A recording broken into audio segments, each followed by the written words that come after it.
Welcome to What If Sleep Storian, soft-spoken tales to slow the day's thoughts and carry you toward peaceful sleep. Before we begin, tell me where in the world you're listening from tonight, and, if you wish, what's on your mind. I read every note and love keeping quiet company across distances. If this brings you peace, a like and subscribe will help me make more night-bound stories. And if you'd like to support even further, you can buy me a coffee through the link in the description. Now settle in, get comfortable, and breathe with me as we begin. The fog settled over Baker Street like a gentleman's sigh, thick and weary, carrying with it the particular dampness of a London November that had overstayed its welcome. Inside 221B, the fire crackled with a rhythm that suggested it, too, had grown comfortable with the season's melancholy, casting amber shadows that danced lazily across the Persian rug. The scent of pipe tobacco mingled with the faint metallic tang of coal smoke drifting up from the street below, where gas lamps flickered like uncertain thoughts in the gathering dusk. Sherlock Holmes sat in his customary chair, his long fingers steepled beneath his sharp chin, eyes half closed in that peculiar state of repose that meant his mind was anywhere but restful. The room held the quietness of late afternoon in autumn, when London seems to pause between the urges of day and the mysteries of night, and even the city's perpetual rumble becomes something almost like music, distant, rhythmic, strangely soothing. Dr. John Watson occupied the chair opposite, a medical journal open on his lap, though his eyes had long since abandoned the printed page in favour of watching the firelight play across the ceiling. His fingers absently traced the arm of the chair, feeling the worn velvet beneath his touch, smooth in some places, threadbare in others, each imperfection a small history. Outside, the muffled clip-clop of a hansom cab passed, its wheels whispering against the damp cobblestones, carrying someone toward an evening engagement or away from one. It was impossible to say which, and in that moment it hardly seemed to matter.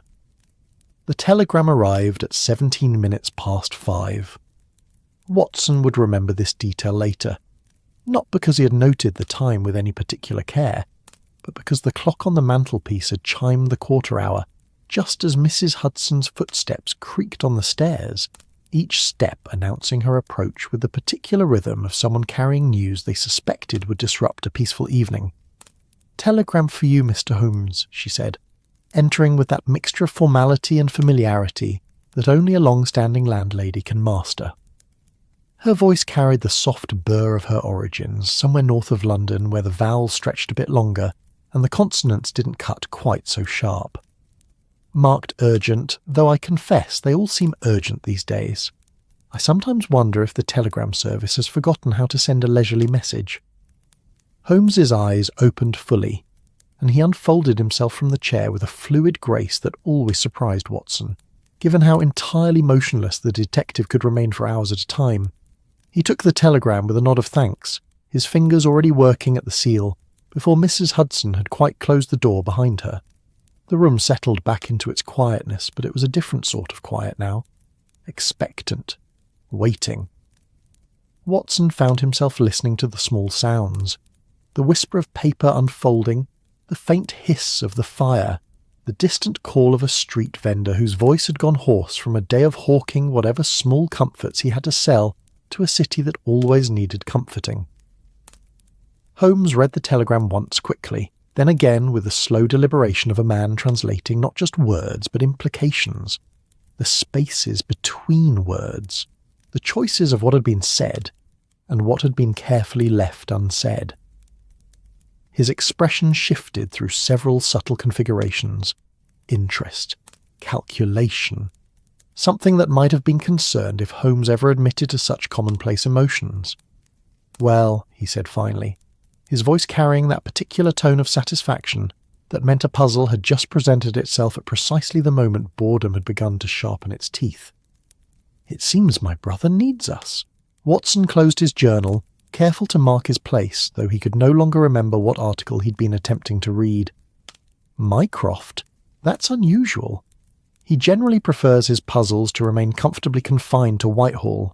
"Indeed." which makes this summons all the more intriguing. Holmes crossed to the window, holding the telegram up to catch the last grey light of the afternoon. He writes with his customary brevity, which in itself tells me a great deal. Diplomatic matter, Swiss Alps, presence required immediately.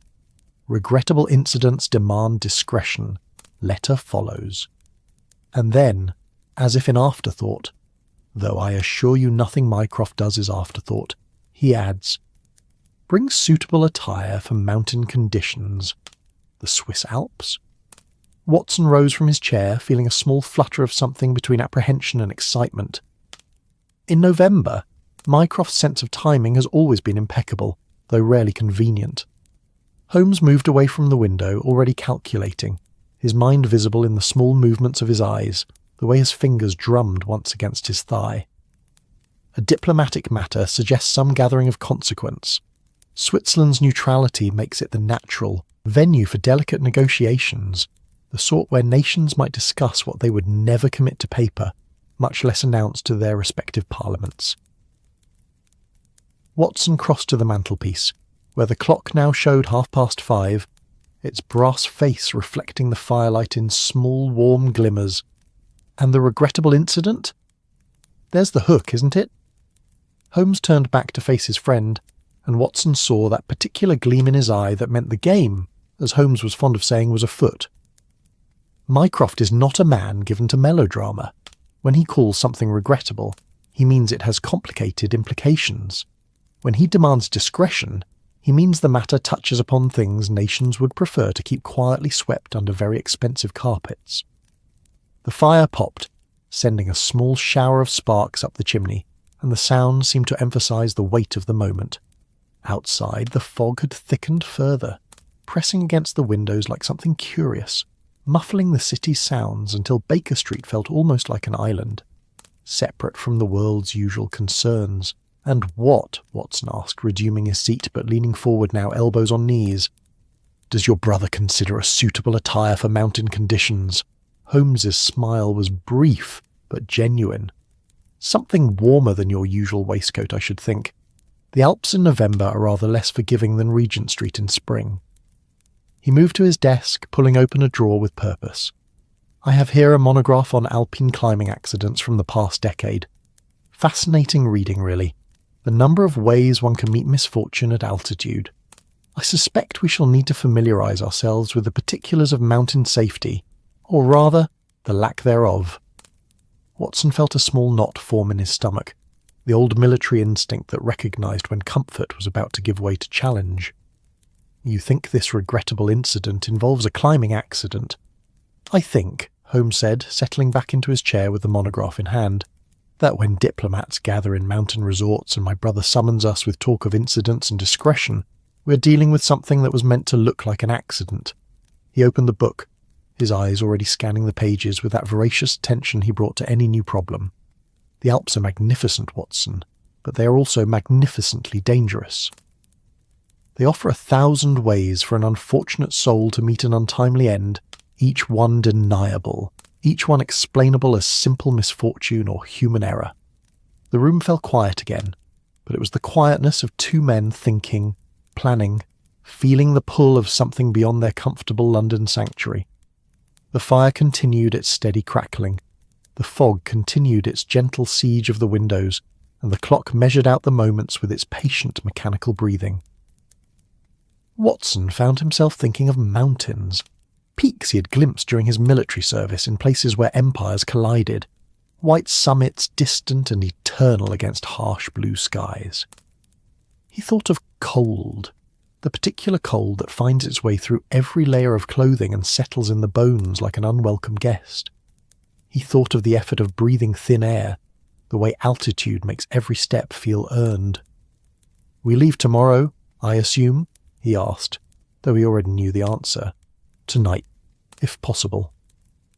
Holmes was still reading, absorbing information with that peculiar intensity that made Watson sometimes wonder if his friend slept at all, or if he merely recharged like some complex mechanism, thoughts continuing their relentless motion even in response. "Mycroft's letter will arrive within the hour," he He will have sent it by special messenger simultaneously with the telegram. It will contain the details he could not trust to telegraph wires, the particulars that make this matter worthy of our immediate attention. And what do you suppose those particulars might be? Holmes looked up from the monograph, his grey eyes reflecting the firelight. I suppose that somewhere in the Swiss Alps, during a gathering meant to prevent conflict between nations, someone has attempted to cause precisely that. I suppose that climbing equipment has been tampered with, or routes have been suggested that should never have been taken, or guides have been hired who are rather more interested in gravity's effects than in preventing them. He paused, turning a page with careful deliberation. I suppose, my dear Watson, that we are about to spend several uncomfortable days surrounded by diplomats who speak in euphemisms, politicians who smile while plotting, and mountains that care nothing for human schemes. Watson couldn't help but smile. You make it sound perfectly dreadful. Oh, it will be dreadful, Holmes assured him. But there was warmth in his voice, the particular warmth of a man who had found purpose in what others might consider misery. The accommodations will be either too hot or too cold, never quite right. The food will be heavy with cream and cheese, as the Swiss seem constitutionally unable to prepare a meal without burying it in dairy. There will be far too many formal dinners, with far too many courses, each one requiring a different fork that looks exactly like all the other forks, and through it all we will be expected to smile and make pleasant conversation while investigating a matter that at least one person desperately wants to remain uninvestigated. You paint a vivid picture. I paint an accurate one. Holmes set down the monograph and stood, moving to the window once more. The fog had grown so thick now that the gas lamps across the street were merely soft halos of light, suggestions of illumination rather than the thing itself. But there will be compensation, Watson. The Alps are beautiful in their merciless way. The air is clean enough to make one realise how filthy London has become, and there is something about altitude that clarifies thought. Perhaps because there is less of everything at height, including distraction. Watson joined him at the window, the two men standing side by side looking out at a city that had disappeared into its own exhalation. When do you think Mrs. Hudson might have dinner ready? I took the liberty of asking her to prepare something that could be eaten quickly. We should be packed and ready to depart by 8 o'clock. Holmes glanced at his friend with something approaching fondness. I trust your old service revolver is in working order. It is, Watson said, feeling that old mixture of anticipation and unease that came before any venture into the unknown. Though I confess I hope the mountains are the only danger we face. Hope, as always, springs eternal, Holmes replied, his tone gentle but realistic. But I have found that when diplomats and mountains are involved, danger tends to present itself in forms both predictable and surprising. Still, we shall face it as we always do, with reason, observation, and whatever common sense we can muster at altitude. The knock on the door came at precisely 6 o'clock, and Mrs. Hudson announced the arrival of Mycroft's messenger with the air of someone who had expected nothing less. The letter was thick, sealed with wax that bore the subtle imprint of government offices that did not officially exist, delivered by a young man who waited just long enough to confirm receipt, before disappearing back into the fog as if he had been only partially real to begin with. Holmes broke the seal and read standing by the fire, the pages casting small shadows as he turned them. Watson waited, patient as always, knowing his friend would share what was necessary when it was necessary, no sooner and no later. "It's worse than I thought," Holmes said finally, and there was something in his voice that made Watson straighten. Not worse in the sense of more dangerous perhaps, but certainly more delicate. The diplomatic summit involves representatives from 5 nations, all carefully balanced in their mutual distrust. The envoy who suffered the regrettable incident is from a smaller power, whose allegiance is being courted by larger ones. His survival was, according to Mycroft, more a matter of luck than of the safety measures that should have been in place. Someone tried to kill him. Someone tried to make his death look entirely natural. A tragic accident on a beautiful but treacherous mountain path, the sort of thing that happens to unfortunate tourists who underestimate Alpine conditions.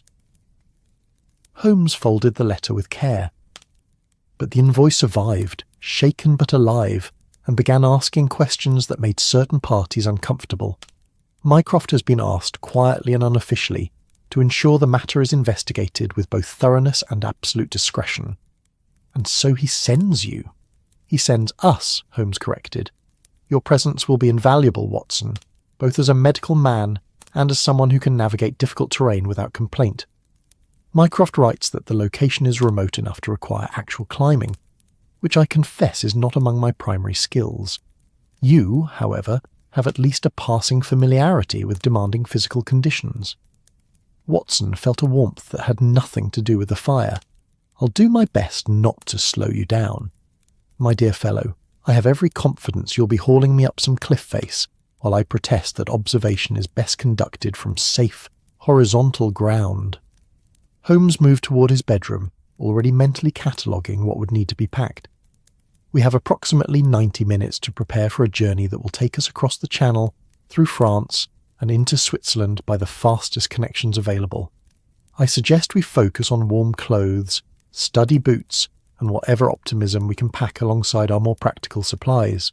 The evening took on the particular quality of preparation before travel, that sense of time both rushing and slowing, of ordinary objects suddenly requiring decisions. Watson packed his medical bag with extra care, knowing that in mountains, far from hospitals and specialists, his skills might mean the difference between someone's survival and their becoming another Alpine tragedy. He included bandages, antiseptics, laudanum for pain, splints for fractures, and a small bottle of brandy that was more medicinal in theory than in practice. His clothes he chose for warmth and durability: wool trousers, heavy shirts, his old military coat that had served him well in cold climates before. He packed his revolver not because he expected to need it, but because experience had taught him that expectations and reality often maintained only a passing acquaintance. From across the hallway he could hear Holmes moving with similar purpose, the soft sounds of drawers opening and closing, the rustle of papers being sorted, the click of his chemistry set being secured. There was something comforting in these sounds, Watson thought, the familiar rhythms of partnership, of two lives intertwined not by blood or obligation, but by choice and peculiar circumstance. By 7:45, they stood in the sitting room, 2 bags packed, coats donned, looking like gentlemen prepared for a country weekend rather than an investigation that might involve international intrigue and mountain peril. Mrs. Hudson fussed over them briefly, ensuring they had sufficient scarves and gloves, her mothering instinct apparently unconvinced that 2 grown men could remember such basics. "You'll take care up there in those mountains," she said, adjusting Watson's collar with the familiarity of long association. "Mountains have no respect for cleverness, Mr. Holmes, nor for courage, Dr. Watson. They simply are, and they expect you to adapt accordingly." "Wise words, Mrs. Hudson," Holmes said with genuine respect. "We shall endeavour to remember that nature is neither impressed by nor interested in human schemes." The cab they had summoned waited in the street below, its driver hunched against the fog, the horse stamping softly as if eager to move, to find warmth through motion. Watson took one last look at the sitting room, the fire still burning, the chairs still holding the imprints of their recent occupation, the violin resting on the table, waiting for Holmes's return.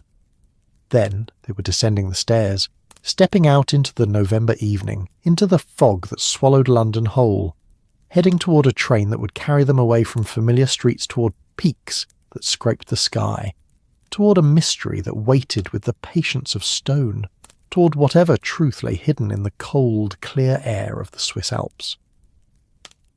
The adventure, as it always did, had begun quietly, with a telegram and a summons, with the simple decision to say yes to what came next. And as the cab lurched into motion, carrying them toward Victoria Station and the continent beyond, Watson felt that old, familiar sensation, part anticipation, part apprehension, entirely alive. The fog closed behind them like a curtain, and Baker Street returned to its quietness, waiting as it always did for their return. The night train from Victoria Station departed at precisely 9:47, slipping out of London with the smooth inevitability of something that had made this journey 1,000 times before and would make it 1,000 times again. The platform had been wreathed in steam and smoke, passengers hurrying through the mist like ghosts uncertain of their destinations, porters calling out in voices that echoed strangely in the cavernous space beneath the iron and glass roof. Holmes and Watson settled into their compartment with the ease of experienced travellers, claiming the window seats on opposite sides so that each might observe the passing landscape from his own vantage. The compartment smelled of leather and coal dust, with undertones of someone's earlier pipe tobacco and the faint sweetness of the oil lamps that would light their way through the darkness. The seats were upholstered in burgundy velvet, worn smooth by countless journeys, comfortable in the way that things become when they have been used well and often. As the train gathered speed, London fell away in layers, first the tight-packed buildings near the station, their windows glowing yellow against the night, then the sprawling neighbourhoods where the city grew gradually less dense, less certain of itself, and finally the countryside, dark and unknowable beyond the window's reflection. Watson watched his own face ghost over the passing darkness, a double exposure of present and whatever lay outside, until the rhythm of the rails began to work its particular magic, that hypnotic clicking that measured distance in a language older than words. "We'll reach Dover by midnight," Holmes said, consulting his watch with the satisfied air of a man whose calculations had proven accurate. "The Channel crossing will be uncomfortable. It always is at this time of year, but we should make it to Calais by 3 in the morning. Then another train through France, changing at Paris if we're fortunate with connections, and into Switzerland by tomorrow evening." Watson nodded, settling deeper into his seat, pulling his coat closer though the compartment was warm enough. "I confess I'm curious about what we'll find when we arrive." Mycroft's letter was thorough in some details and maddeningly vague in others. "That is Mycroft's particular art," Holmes replied, his eyes reflecting the lamplight as he gazed out at the darkness rushing past.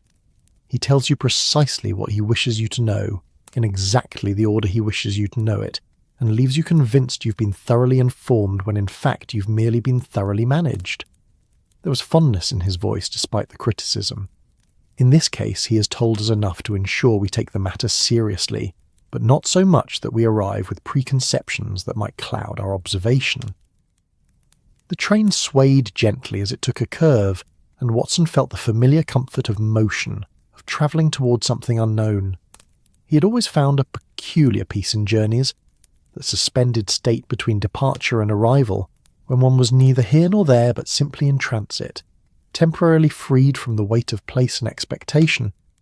"Tell me what you remember about the Alps," Holmes said suddenly, his voice taking on that tone he used when he was teaching as much as conversing. "Not from books or maps, but from what you've seen yourself," Watson thought back, reaching for memories that lived more in his body than his mind. "I saw them from a distance during the war.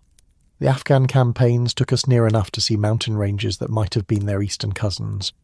White peaks against impossible blue sky, so far away they looked painted rather than real. The locals spoke of them with a mixture of reverence and fear, as if mountains were living things with temperaments to be respected." "A wise perspective," Holmes murmured. "The Swiss have lived with their Alps for countless generations, and they've learned what the mountains teach.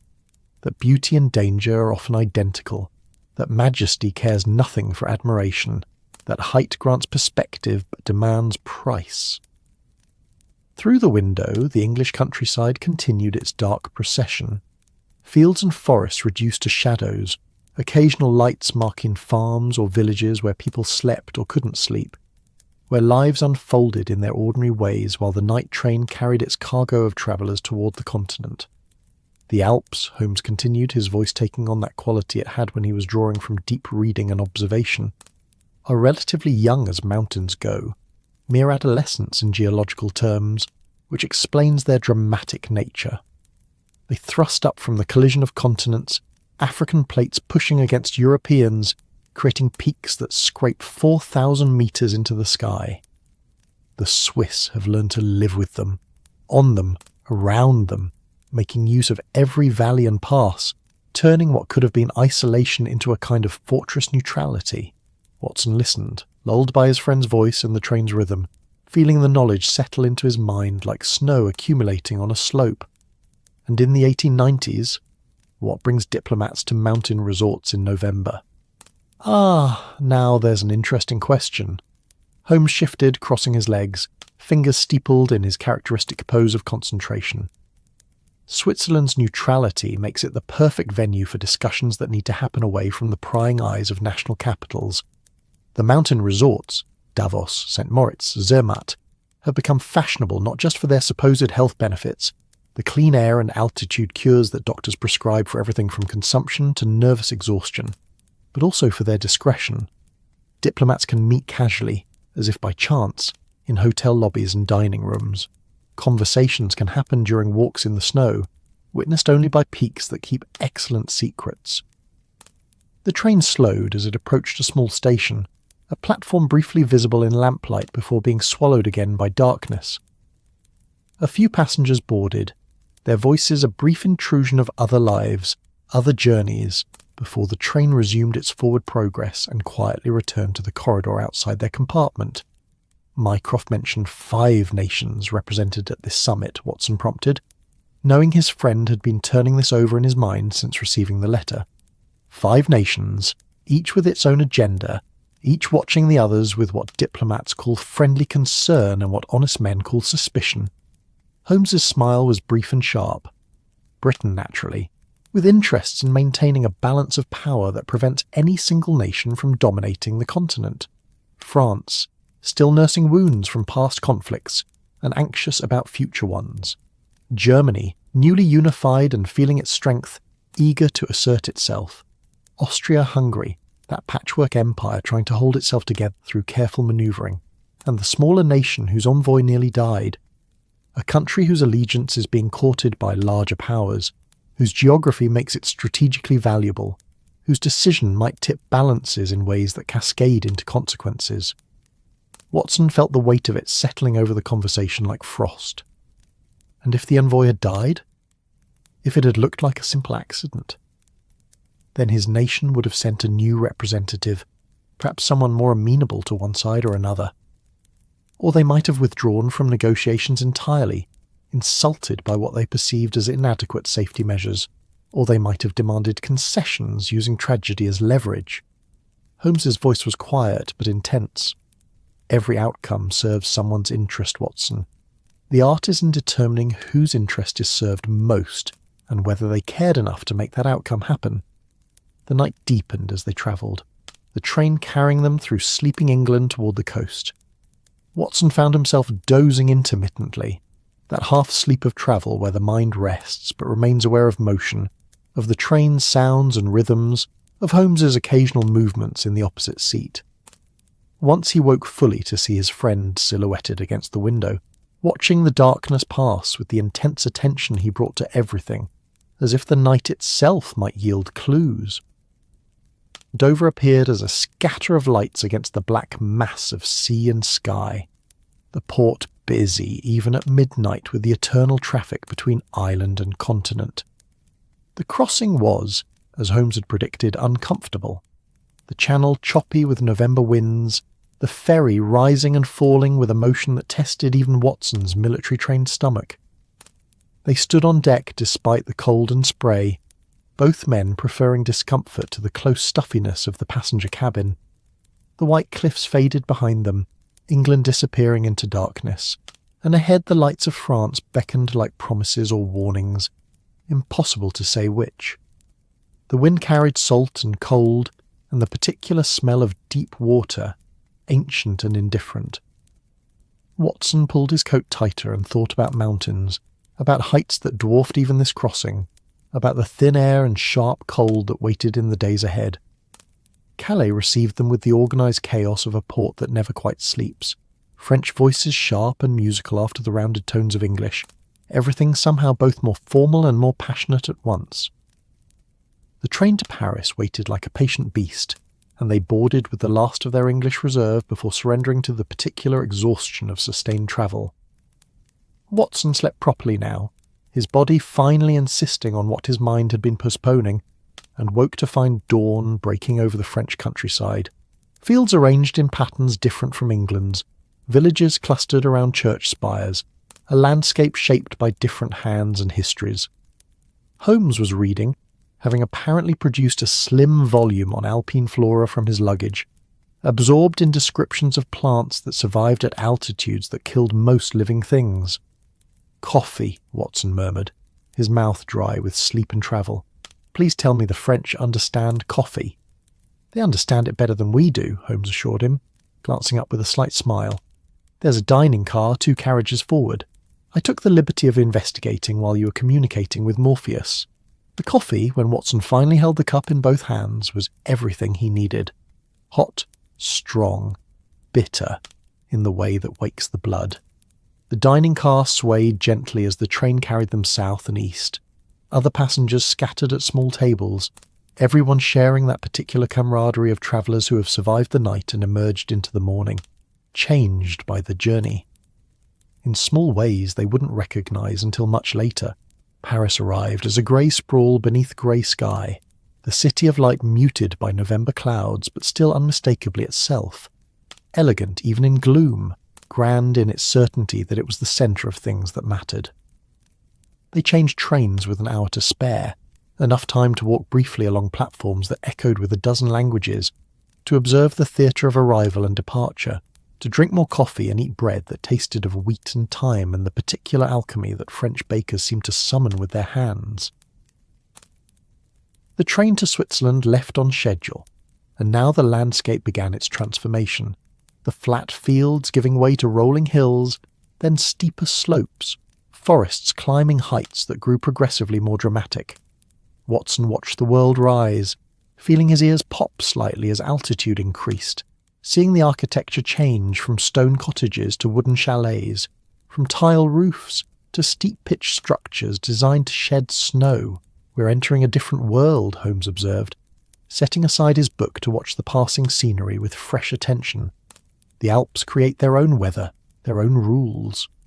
What grows here, what survives here, has learned to be resilient in ways that lowland life need never consider. The train followed river valleys that cut through rising peaks, tunnels boring through obstacles that would have been insurmountable in earlier eras. Each tunnel was a plunge into absolute darkness, the train's lights reflecting off rock walls just inches from the windows, and then emerging into valleys where the afternoon light slanted golden across slopes of evergreen and stone. Watson saw his first true Alps through the window as they climbed higher, peaks that rose like frozen waves, white against blue, so massive they seemed impossible, products of imagination rather than geology. Snow crowned them even in autumn, permanent and patient, waiting for winter to spread its dominion down the slopes toward the valleys, where humans built their careful lives. "Magnificent," he breathed, unable to look away.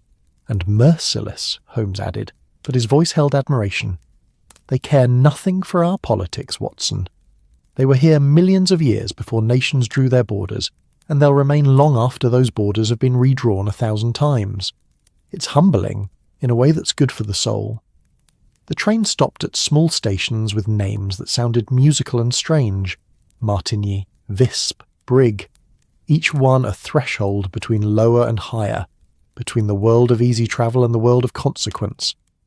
Passengers disembarked carrying skis and walking sticks, dressed in woolens and furs, speaking German and French and Italian and Romanish, all the languages that met and mingled in these valleys.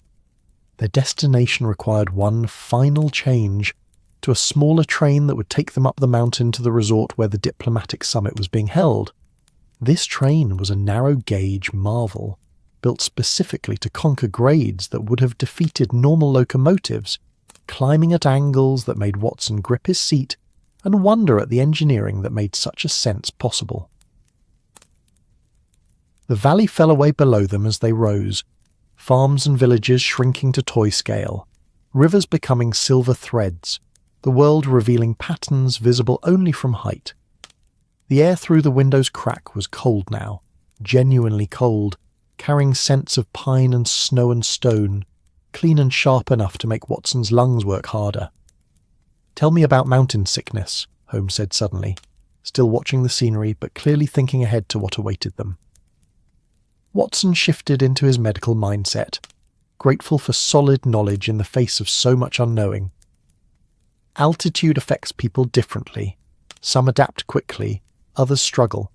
The air is thinner, less oxygen with each breath. Symptoms include headache, nausea, fatigue, difficulty sleeping, usually mild below 3,000 meters, but will be close to that threshold.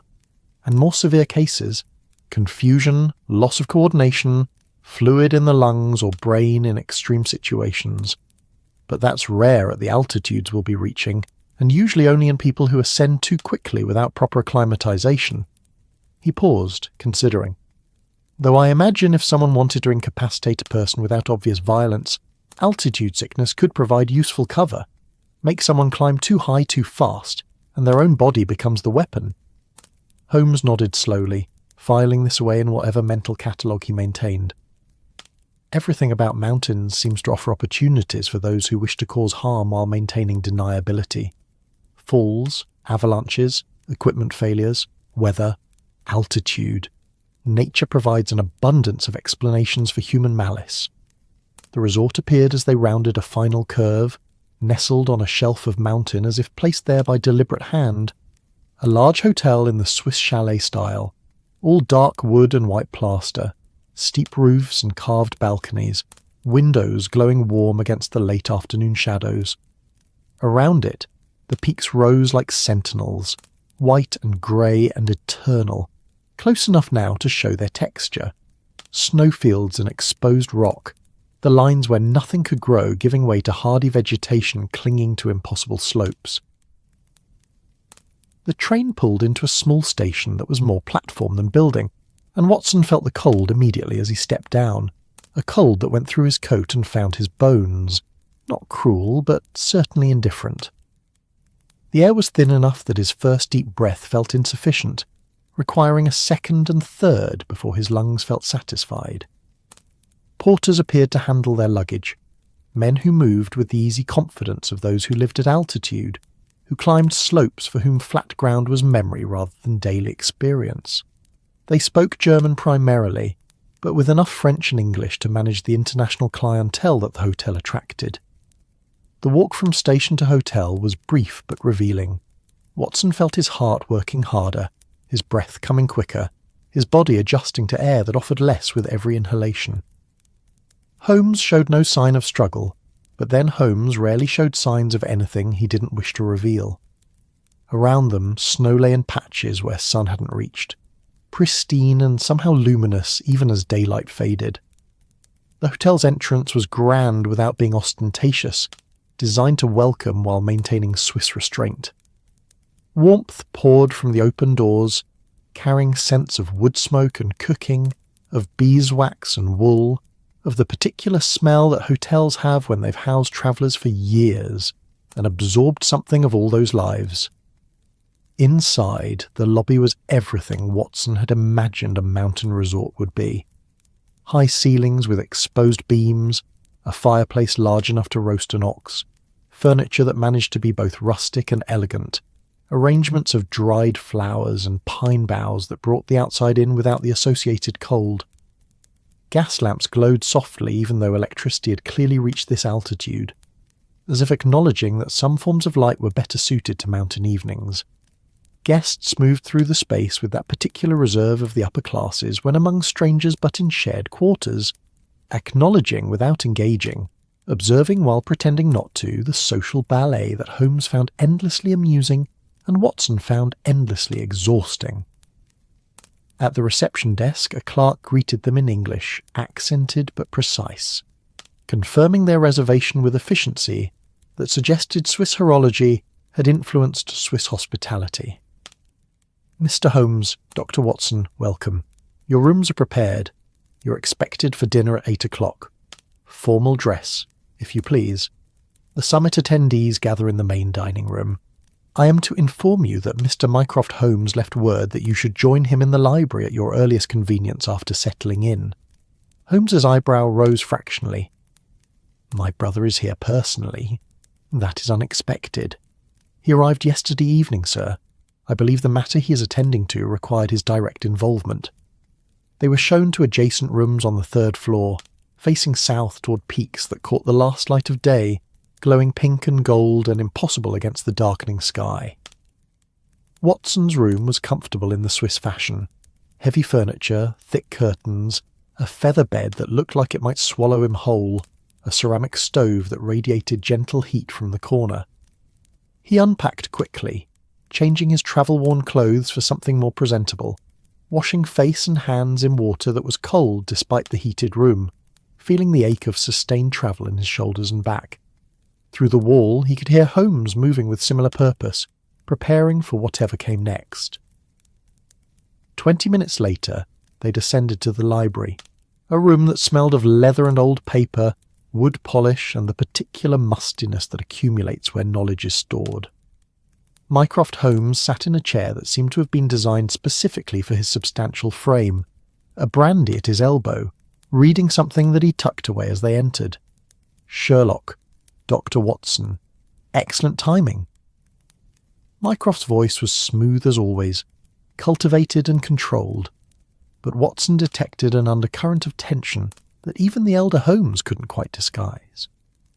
"I trust your journey was tolerable, informative," Holmes replied, settling into a chair opposite his brother. "Though I confess I'm surprised to find you here in person. Whitehall must be managing without its resident spider. Whitehall always manages, though sometimes it manages poorly." Mycroft sipped his brandy, his eyes sharp despite his relaxed posture. This matter, however, required more than remote coordination. The political implications are delicate enough that every word, every gesture must be carefully calibrated, and I needed to ensure that when you arrived, you understood the full complexity of what we're dealing with. Watson claimed the third chair, feeling the day's fatigue settling into his muscles, grateful to be still for a moment, to let the warmth of the library seep into his bones. "Tell us," Holmes said simply, and Watson heard in those two words all the trust between the brothers, complicated though their relationship might be. Mycroft set down his glass with careful precision. 3 days ago, Count Stefan Volkov, representative of a Balkan nation whose name I won't mention, but whose strategic position makes it valuable to every major power in Europe, nearly died on a climbing expedition. The official story is equipment failure. A rope frayed, a carabiner broke. Take your pick of explanations. He survived through luck and the quick action of a guide who happened to be nearby. "Happened to be," Holmes repeated, catching the emphasis. "Happened to be," Mycroft confirmed, "but Count Volkov is no fool." When he examined the equipment afterward, before anyone could collect it, he found evidence of tampering. Small things, easy to miss, but unmistakable once you know what to look for. He came to me quietly, through channels, requesting an investigation that wouldn't alarm the summit or cause an international incident. "And what does he believe?" Watson asked. "Who does he suspect?" "That," Mycroft said heavily, "is where this becomes truly complicated. Because Count Volkov suspects everyone and no one. He knows someone wants him dead, but he cannot determine who or why or whether the attempt was about him personally or about the negotiations he's involved in." He leaned forward slightly. "What he does know is that if he dies here, his nation's position in the summit changes entirely.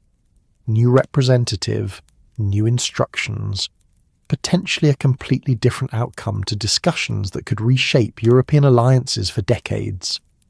Holmes was very still, his mind clearly racing through implications and possibilities.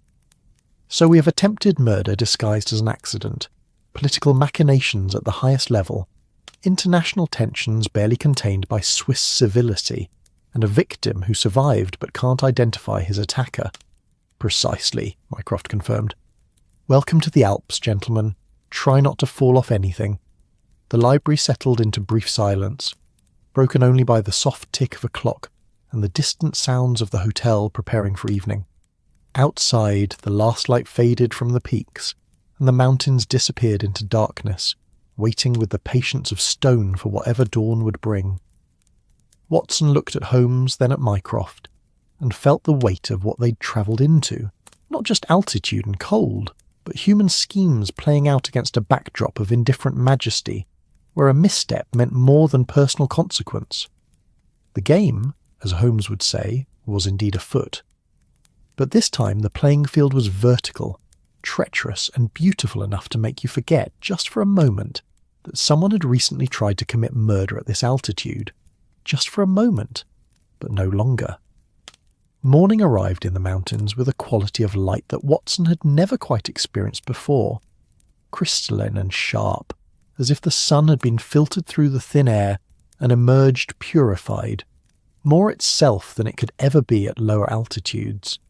He woke to find his window frosted at the edges, intricate patterns of ice that caught the early rays and threw tiny rainbows across the wooden floor of his room. The air in the room was cold despite the ceramic stove's efforts, and Watson dressed quickly, layering wool and cotton the way he'd learned during military campaigns, in climates that didn't forgive inadequate preparation. His breath misted slightly as he moved, and he found himself thinking about the physiology of cold, how the body diverts blood from extremities to protect vital organs, how fingers and toes become expendable in the calculus of survival. Holmes was already awake when Watson knocked and entered, sitting by his window with a cup of what smelled like exceptionally strong coffee, watching the peaks emerge from shadow into light. He dressed in practical clothes, wool trousers, a heavy shirt, boots that looked more suited to climbing than to London's pavements. "The light is remarkable," Holmes said without turning. "One can see why artists flock to these altitudes.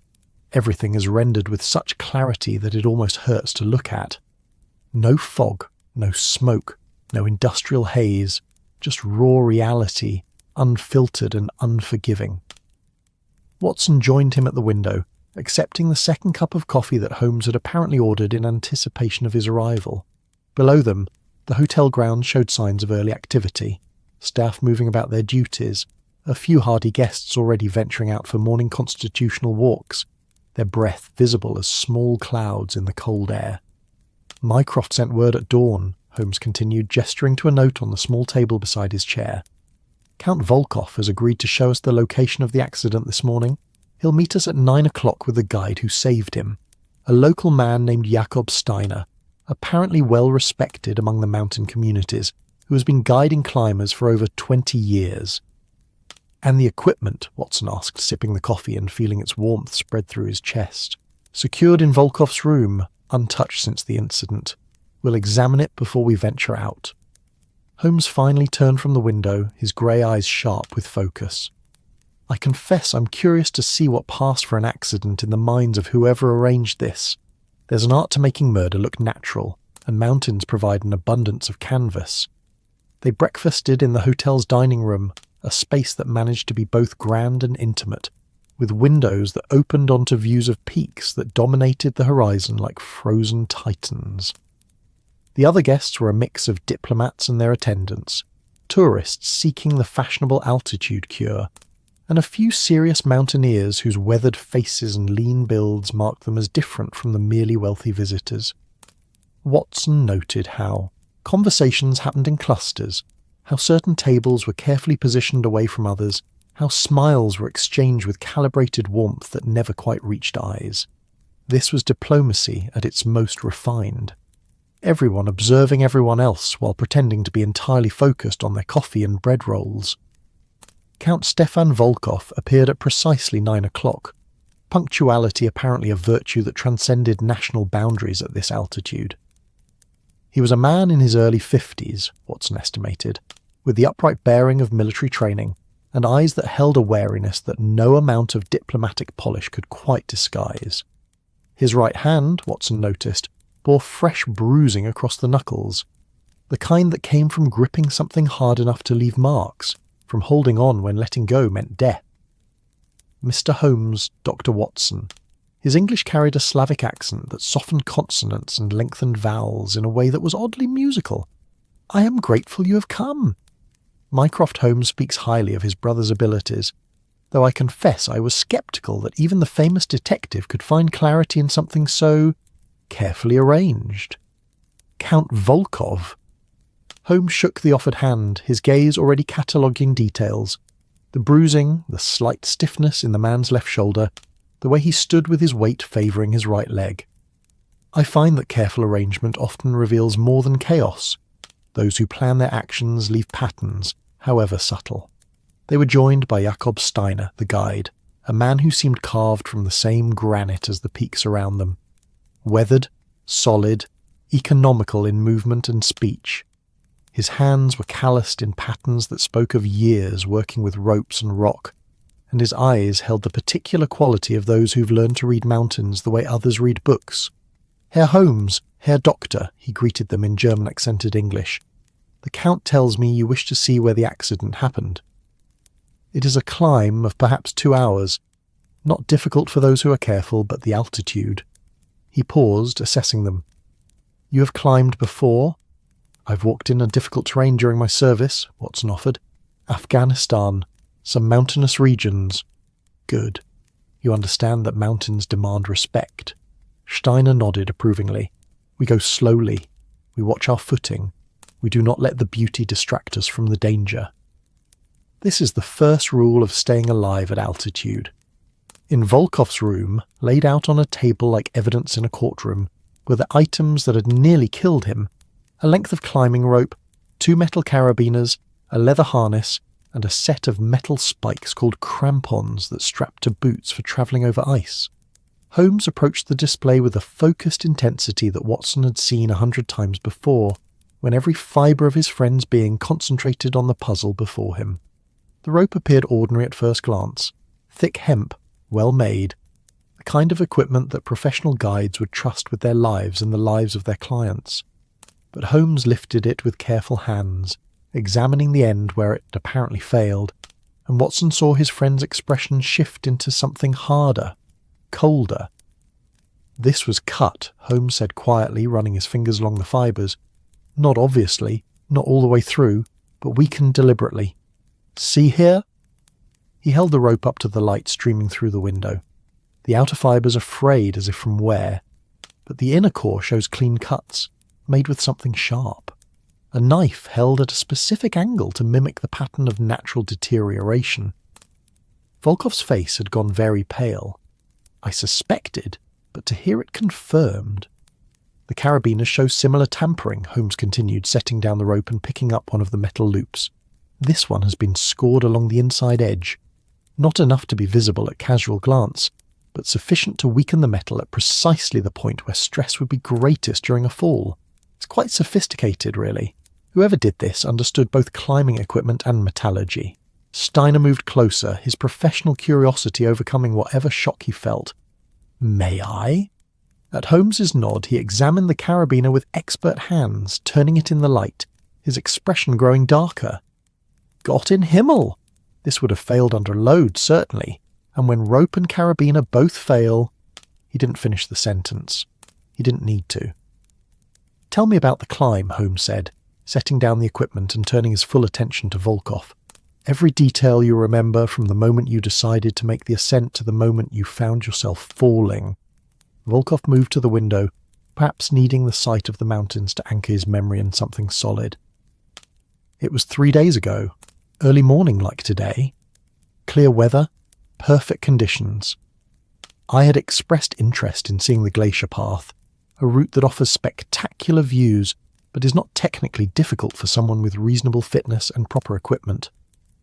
"Who suggested this particular route?" Holmes asked the question casually but pointed. "The hotel concierge, actually. When I inquired about scenic walks, he recommended the glacier path as suitable for someone of my diplomatic rather than mountaineering background." Volkov's smile was brief and bitter. "At the time, I thought nothing of it." The hotel's suggestions are usually impeccable. Watson made a mental note to investigate the concierge, though he suspected Holmes had already added that name to whatever list he was compiling in his extraordinary mind. "Jakob was assigned as my guide," Volkov continued. "We set out at 7 o'clock, just as the sun cleared the eastern peaks.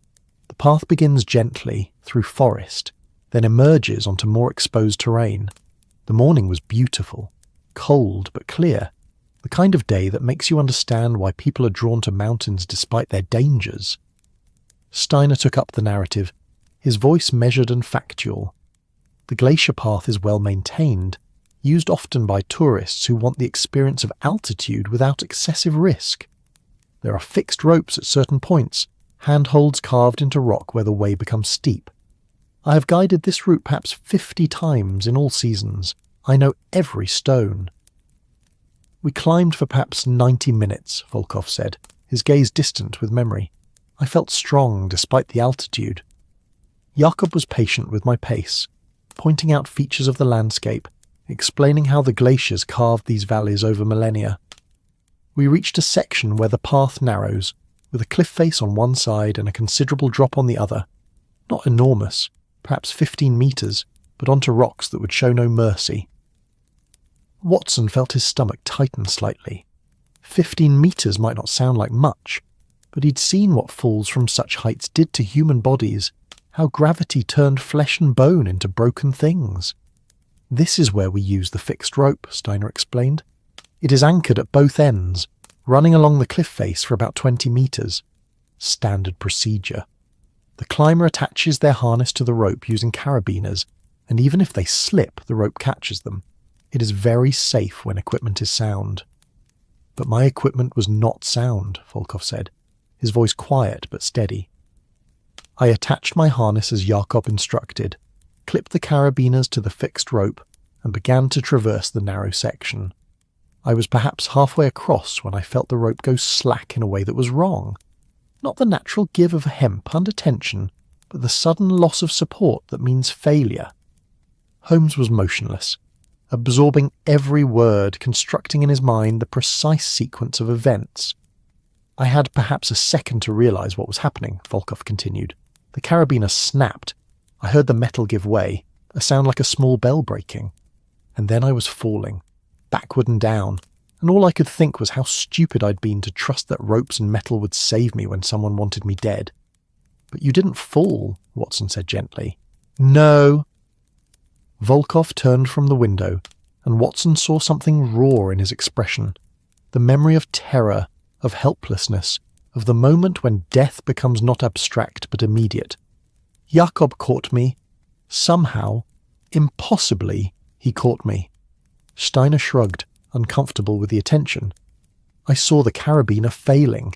A climber learns to hear these things, the small sounds that mean danger. I lunged forward, grabbed his harness, braced myself against the cliff face. His weight nearly pulled us both down, but I'm strong and I know how to use leverage. I held him until he could find footing, until we could assess what had happened." "You saved his life," Holmes said, and it wasn't a question. "I did my job," Steiner replied, but his hands had tightened slightly, betraying an emotion he wouldn't express in words. They set out shortly after 10 o'clock, dressed for climbing in wool and leather, carrying walking sticks that the hotel provided, moving at the measured pace that altitude demanded.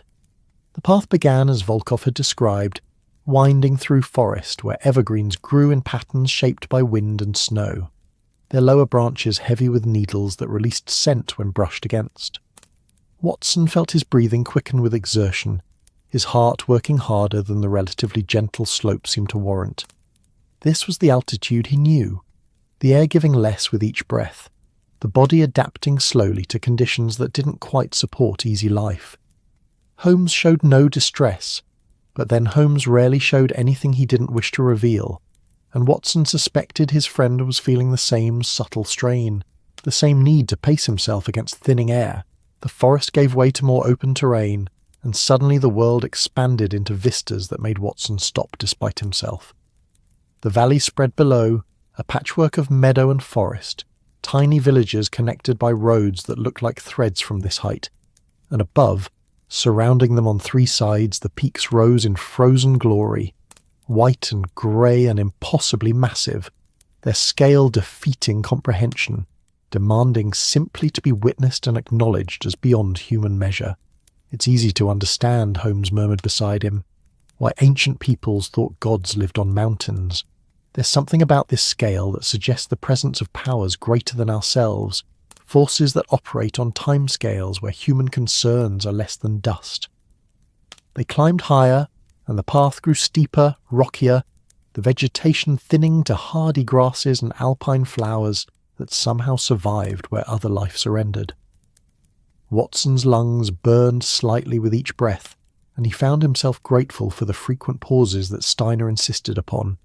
the guide's experienced eye monitoring his charges for signs of altitude distress.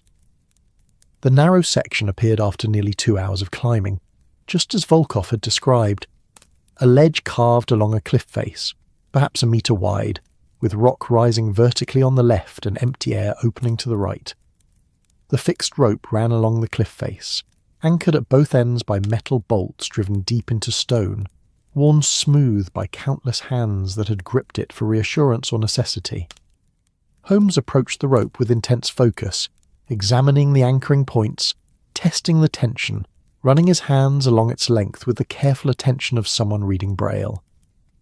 Watson noticed how the detective positioned himself, always maintaining 3 points of contact with stable ground, never allowing the drop to pull his balance toward empty air. "Here," Holmes said, pointing to a section of rope about 5 meters from the near anchor point. "This is where the tampering occurred. See how the wear pattern changes?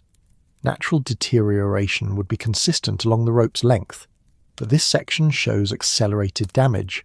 The outer fibers deliberately abraded, the inner core partially cut, all disguised to look like normal wear." Steiner examined the rope with professional thoroughness, his weathered face growing darker. "This is murder," he said flatly. "Not an accident, not misfortune, but deliberate murder dressed in mountain clothing." Volkov stood back from the edge, his face pale but composed. "Someone knew I would climb this route. They knew the equipment I would be given. They had access to this location beforehand, time to prepare the rope, to weaken the carabiner." His voice was steady, but Watson heard the undercurrent of anger beneath the control.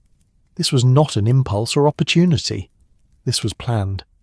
Holmes moved to the cliff edge, looking down at the rocks below, grey stone, unforgiving, scattered with smaller debris that had fallen from above over centuries. "If you had fallen, Count Volkov, what would the investigation have found?" "A tragic accident," Volkov replied bitterly. "Equipment failure, perhaps inadequate for Alpine conditions. Maybe blame the guide for not checking thoroughly enough, though Jakob had no way to detect such sophisticated sabotage. Certainly no one would suspect murder. Mountains kill people all the time. It's what they do." Watson joined Holmes at the edge, fighting the instinctive fear of height, of the pull that seemed to come from empty air itself, inviting the body to discover what falling felt like. "Who knew you'd be climbing this route on this particular day?" "That," Volkov said, "is what keeps me awake at night. I mentioned my interest in climbing to several people at dinner the evening before. The hotel concierge suggested the glacier path specifically. Jakob was assigned by the hotel's climbing coordinator. Any number of staff had access to the equipment room where harnesses and ropes are stored." He paused, his frustration evident. "In trying to be sociable, to engage with fellow summit attendees, I apparently announced my own assassination attempt to a room full of potential assassins." Holmes turned from the edge, his eyes distant with thought. "The question is not who had opportunity. In a hotel setting with shared equipment and open conversations, too many people had opportunity. The question is, who had a motive sufficiently urgent that they were willing to risk detection through such an elaborate scheme? Someone," Watson offered, thinking aloud, "who benefits from your death, or from the chaos your death would cause. Someone who wants the summit to fail, or to succeed in a particular way that requires your absence. Or someone," Holmes added, "who is not interested in you specifically, Count Volkov, but in the message your death would send. Fear is a powerful diplomatic tool. If representatives can be killed in supposedly safe Switzerland, if even mountains cannot protect them, then how safe is anyone?" The wind rose suddenly, cold and sharp, carrying ice crystals that stung exposed skin. The mountains, Watson thought, cared nothing for their human schemes. They simply were indifferent and eternal, while people plotted and died against their slopes like insects on the flanks of sleeping giants. They began their descent as clouds moved in from the west, bringing the threat of afternoon snow that Steiner said was common at this altitude, even in relatively clear weather. The path down demanded different concentration than the climb up. Gravity became enemy rather than obstacle, pulling at tired legs, making each step a small negotiation with the desire to simply sit down and rest. Watson felt exhaustion settling into his muscles. the altitude and exertion combining to make him realize he was no longer the young military doctor who could march 20 miles without complaint. Age had found him, gentle but insistent, reminding him that bodies were not infinite in their resilience. Holmes moved with the same controlled precision he brought to everything, but Watson noticed how his friend's breathing had deepened, how he placed each foot with extra care, how even the great detective was subject to the limitations of flesh and thin air. They reached the hotel as the first snow began to fall, light, tentative, flakes that melted on contact but promised more to come. The warmth of the building was almost shocking after hours in the cold, and Watson felt his face burning as circulation returned to skin that had grown numb without his quite noticing. In Holmes's room, with tea steaming and the ceramic stove radiating gentle heat, they reviewed what they'd learned. Volkov had returned to his own quarters, and Steiner had gone to speak with other guides about equipment security, leaving the detective and the doctor to their analysis. Someone with climbing knowledge, Holmes said, ticking off points on his fingers. Someone with access to the equipment room, either a staff or guest with sufficient status to move about without suspicion. Someone who knew Volkov's plans, which suggests they were either present at dinner the previous evening or had access to those who were. Someone with a motive to kill or to cause a diplomatic incident or both. That's still a considerable pool of suspects, Watson observed, grateful for the tea's warmth spreading through his chest. It is, Holmes agreed, but we've narrowed it considerably. We're not looking for a casual tourist or a random staff member. We're looking for someone sophisticated enough to plan an elaborate murder, cold-blooded enough to risk an innocent guide's life in the process, and desperate or committed enough to act despite the enormous risks of discovery.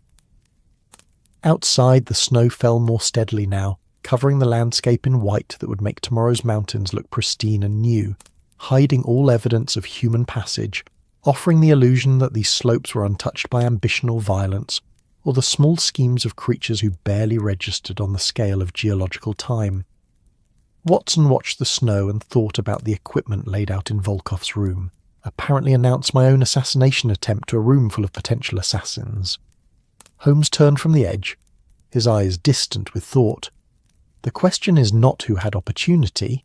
In a hotel setting with shared equipment and open conversations, too many people had opportunity. The question is who had a motive sufficiently urgent that they were willing to risk detection through such an elaborate scheme. Someone, Watson offered, thinking aloud, who benefits from your death, or from the chaos your death would cause. Someone who wants the summit to fail, or to succeed in a particular way that requires your absence. Or someone, Holmes added, who is not interested in you specifically, Count Volkov, but in the message your death would send. Fear is a powerful diplomatic tool. If representatives can be killed in supposedly safe Switzerland, if even mountains cannot protect them, then how safe is anyone? The wind rose suddenly, cold and sharp, carrying ice crystals that stung exposed skin. The mountains, Watson thought, cared nothing for their human schemes. They simply were indifferent and eternal, while people plotted and died against their slopes like insects on the flanks of sleeping giants. They began their descent as clouds moved in from the west, bringing the threat of afternoon snow that Steiner said was common at this altitude, even in relatively clear weather. The path down demanded different concentration than the climb up. Gravity became enemy rather than obstacle, pulling at tired legs, making each step a small negotiation with the desire to simply sit down and rest. Watson felt exhaustion settling into his muscles, the altitude and exertion combining to make him realize he was no longer the young military doctor who could march 20 miles without complaint. Age had found him, gentle but insistent, reminding him that bodies were not infinite in their resilience. Holmes moved with the same controlled precision he brought to everything, but Watson noticed how his friend's breathing had deepened, how he placed each foot with extra care, how even the great detective was subject to the limitations of flesh and thin air. They reached the hotel as the first snow began to fall, light, tentative, flakes that melted on contact but promised more to come. The warmth of the building was almost shocking after hours in the cold, and Watson felt his face burning as circulation returned to skin that had grown numb without his quite noticing. In Holmes's room, with tea steaming and the ceramic stove radiating gentle heat, they reviewed what they'd learned. Volkov had returned to his own quarters, and Steiner had gone to speak with other guides about equipment security, leaving the detective and the doctor to their analysis. Someone with climbing knowledge, Holmes said, ticking off points on his fingers. Someone with access to the equipment room, either a staff or guest with sufficient status to move about without suspicion. Someone who knew Volkov's plans, which suggests they were either present at dinner the previous evening or had access to those who were. Someone with a motive to kill or to cause a diplomatic incident or both. That's still a considerable pool of suspects, Watson observed, grateful for the tea's warmth spreading through his chest. It is, Holmes agreed, but we've narrowed it considerably. We're not looking for a casual tourist or a random staff member. We're looking for someone sophisticated enough to plan an elaborate murder, cold-blooded enough to risk an innocent guide's life in the process, and desperate or committed enough to act despite the enormous risks of discovery. Outside, the snow fell more steadily now, covering the landscape in white that would make tomorrow's mountains look pristine and new, hiding all evidence of human passage, offering the illusion that these slopes were untouched by ambition or violence, or the small schemes of creatures who barely registered on the scale of geological time. Watson watched the snow and thought about the equipment laid out in Volkov's room. The hotel currently houses 43 guests, Holmes continued, his finger tracing down the register. Of these, 17 are part of the diplomatic summit, 5 principal representatives like Count Volkov, plus their various attachés, secretaries and advisors. Another 12 are tourists seeking the fashionable altitude cure, or perhaps simply escaping winter in their own countries for winter here, which strikes me as peculiar but apparently has its devotees. The remaining 14 are what the hotel classifies as serious mountaineers, people who've come specifically to climb, who possess their own equipment, who speak the technical language of ascent and descent. Any of those groups seem more suspicious than the others, Watson asked, knowing Holmes had already formed theories, but would want to walk through the logic aloud. Each group has its distinct possibilities, Holmes replied, setting down one sheet and picking up another. The diplomats have obvious political motives, allegiances to protect, treaties to influence, rivals to eliminate. The tourists are largely British and German, wealthy enough to afford extended stays in expensive hotels, bored enough to take interest in others' affairs, connected enough through social networks to have access to information and influence, and the mountaineers. He paused, tapping the paper thoughtfully. The mountaineers have the technical knowledge to plan such an attack, the physical capability to execute it, and the professional familiarity with equipment that would make tampering relatively simple. But what would motivate a mountaineer to attempt murder, Watson wondered aloud? Unless they'd been hired for the purpose, which seems unnecessarily complicated when the diplomatic community has its own agents and operators. An excellent point, Holmes agreed, which is why we must investigate not just capability and opportunity, but the deeper currents of connection and motive that flow beneath the surface of polite hotel society. He stood, gathering his papers into a neat stack.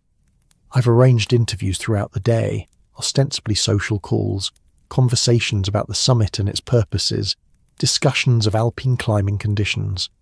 Mycroft has smoothed the way, suggesting that I'm here as his informal advisor, observing the proceedings, available for consultation on matters of security. A useful fiction, Watson observed. All the best covers contain substantial truth, Holmes replied with a slight smile.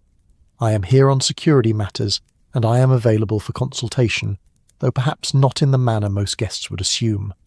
He moved to the window, looking out at the snow-covered landscape with that intense focus he brought to everything.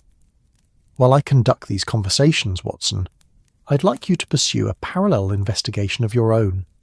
Watson felt a small surge of purpose. Holmes trusted him with independent work only when the matter was genuinely important, when dividing their efforts would yield better results than concentration of focus. What do you need me to do? Speak with the hotel staff, particularly those who work in the equipment room, the dining room, and the housekeeping department. They see everything, hear everything, but are rarely questioned because guests assume servants are invisible. Holmes turned from the window, his expression serious. Someone tampered with that climbing equipment. Someone knew which harness and rope would be assigned to Volkov. That knowledge either came from direct access or from information provided by someone with access. The staff will know who's been asking questions, who's been where they shouldn't be, whose behaviour has changed in recent days. They'll be more likely to speak with a doctor than a detective, Watson realised. Less threatening, more sympathetic. Precisely. Your manner inspires confidence, Watson. People tell you things because you listen without judgment, because you genuinely care about their concerns. Holmes collected his jacket from where it hung over a chair. I suspect you'll learn a great deal over coffee in the servants' hall that I could never extract through direct interrogation. They parted in the hallway, Holmes heading toward the hotel's formal sitting rooms where the diplomatic guests gathered for morning conversation. Watson making his way down the back stairs toward the staff areas that guests were meant to pretend didn't exist. The architecture of the hotel revealed the social structures of the age. Grand spaces for those with money and title, hidden passages and plain rooms for those who served them, the two worlds connected but carefully separated, each pretending the other existed in some entirely different dimension. The staff dining area was warm and surprisingly pleasant, smelling of fresh bread and the strong coffee that working people preferred over the more delicate brews served upstairs. A dozen employees sat at long wooden tables taking their breakfast before the demands of the day pulled them in separate directions. They looked up as Watson entered, surprise evident on faces that weren't accustomed to guests invading their territory. "Forgive the intrusion," Watson said in German, his accent imperfect but comprehensible, another legacy of his varied military service. "I'm Dr. Watson, here with Mr. Holmes on matters related to the recent climbing accident. I was hoping someone might spare a few minutes to help me understand how the equipment system works. I'm a medical man, not a mountaineer, and I find I understand investigations better when I understand the practical details." There was a moment of uncertainty, staff members glancing at each other, weighing whether cooperation was safe or required. Then an older woman with kind eyes and capable hands gestured to an empty chair at her table. "I am Frau Steiner, the housekeeper," she said in careful English. "Jakob Steiner, the guide, is my son. He told me you were with Count Volkov yesterday, examining where the accident happened." "I was," Watson confirmed, sitting where indicated, accepting the cup of coffee that someone poured without being asked. "Your son is a brave man, Frau Steiner. His quick action saved a life." She nodded, pride and worry mixing in her expression. "He has saved lives before. It is what good guides do. But he is troubled by this incident. Equipment should not fail in such ways, not equipment kept by a professional establishment." Her voice lowered slightly. "He believes someone interfered with it deliberately. Is this true?" Watson considered how much to reveal, then decided that honesty would serve better than evasion with these practical people who dealt in concrete realities rather than diplomatic abstractions. "We believe so, yes. Which is why it's important we understand who had access to the equipment, who might have known which items would be used." Frau Steiner's face hardened in a way that made Watson glad he'd chosen the truth. "Then someone used my son to commit murder, made him an unwitting accomplice, risked his reputation and perhaps his life." She turned to the others at the table. "Tell the doctor what he needs to know. If there is wickedness in this house, we do not protect it." What followed was an education in the invisible infrastructure that made the hotel function. Watson learned that climbing equipment was stored in a locked room in the basement, accessible by a master key held by the equipment coordinator, a man named Friedrich Weber who'd worked at the hotel for 15 years and was considered absolutely reliable. However, several other keys existed, one held by the head concierge, one by the hotel manager, and one kept in a locked box in the manager's office for emergencies.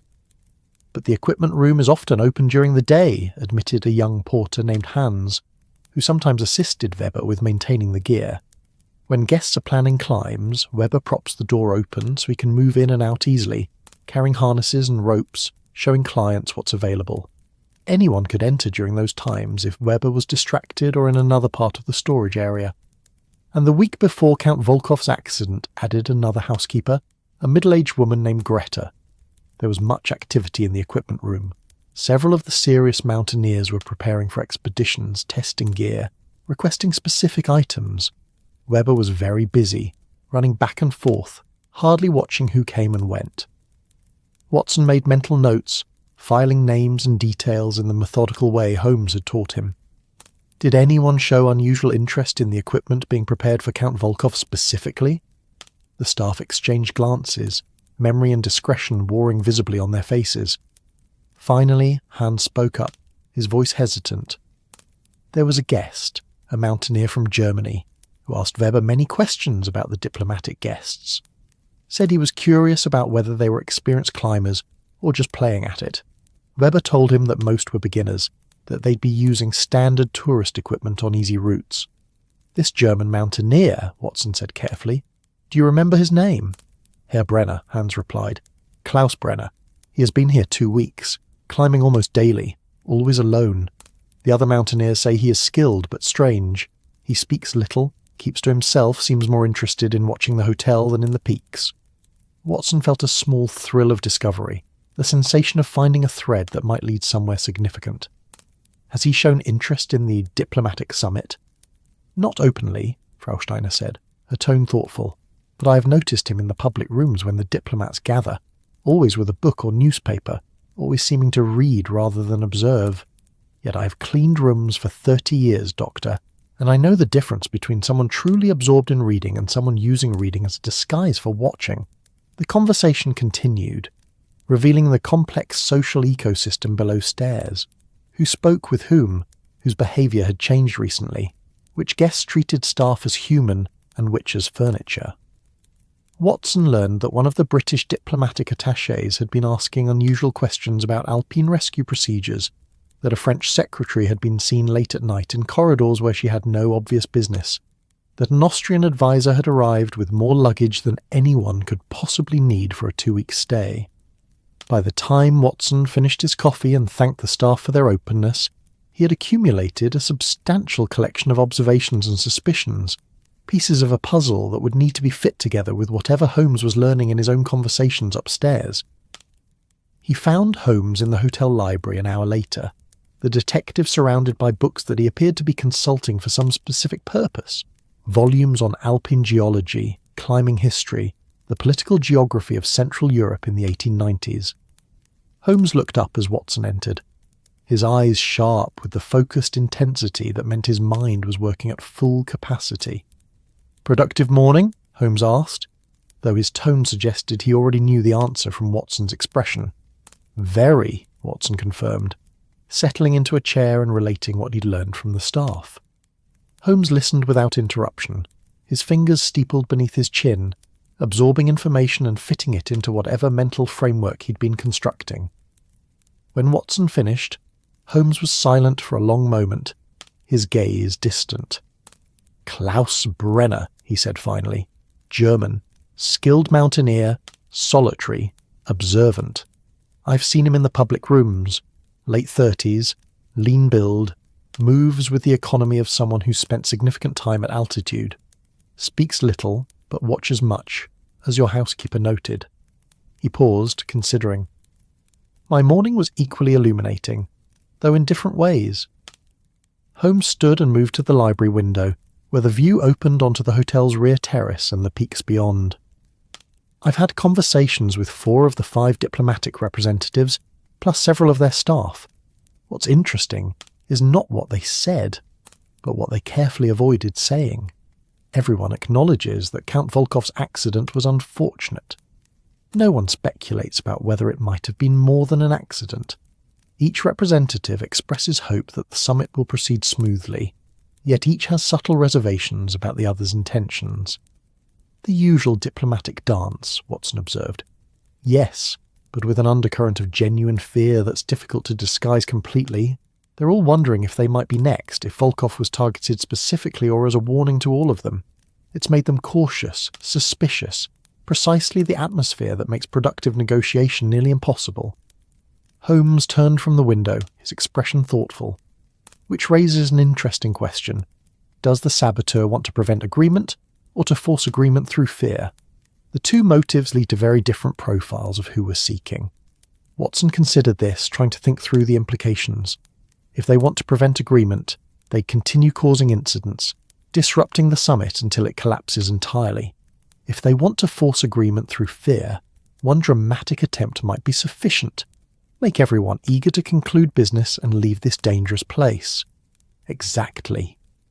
Holmes resumed his seat, picking up one of the books he'd been consulting. I've been researching the political stakes of this particular summit. The treaty being negotiated would establish a network of trade agreements and mutual defence pacts that could significantly alter the balance of power in southeastern Europe. Several major powers would benefit from such an agreement. It would stabilise a volatile region, create profitable trading relationships, and establish clear spheres of influence.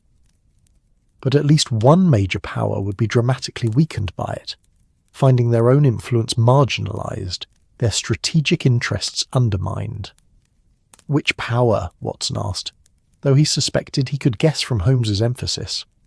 That, Holmes said, is where matters become delicate, because the power most threatened is also the one with the most sophisticated intelligence, apparatus, the greatest experience in covert operations, and the strongest tradition of achieving political goals through means that leave no fingerprints.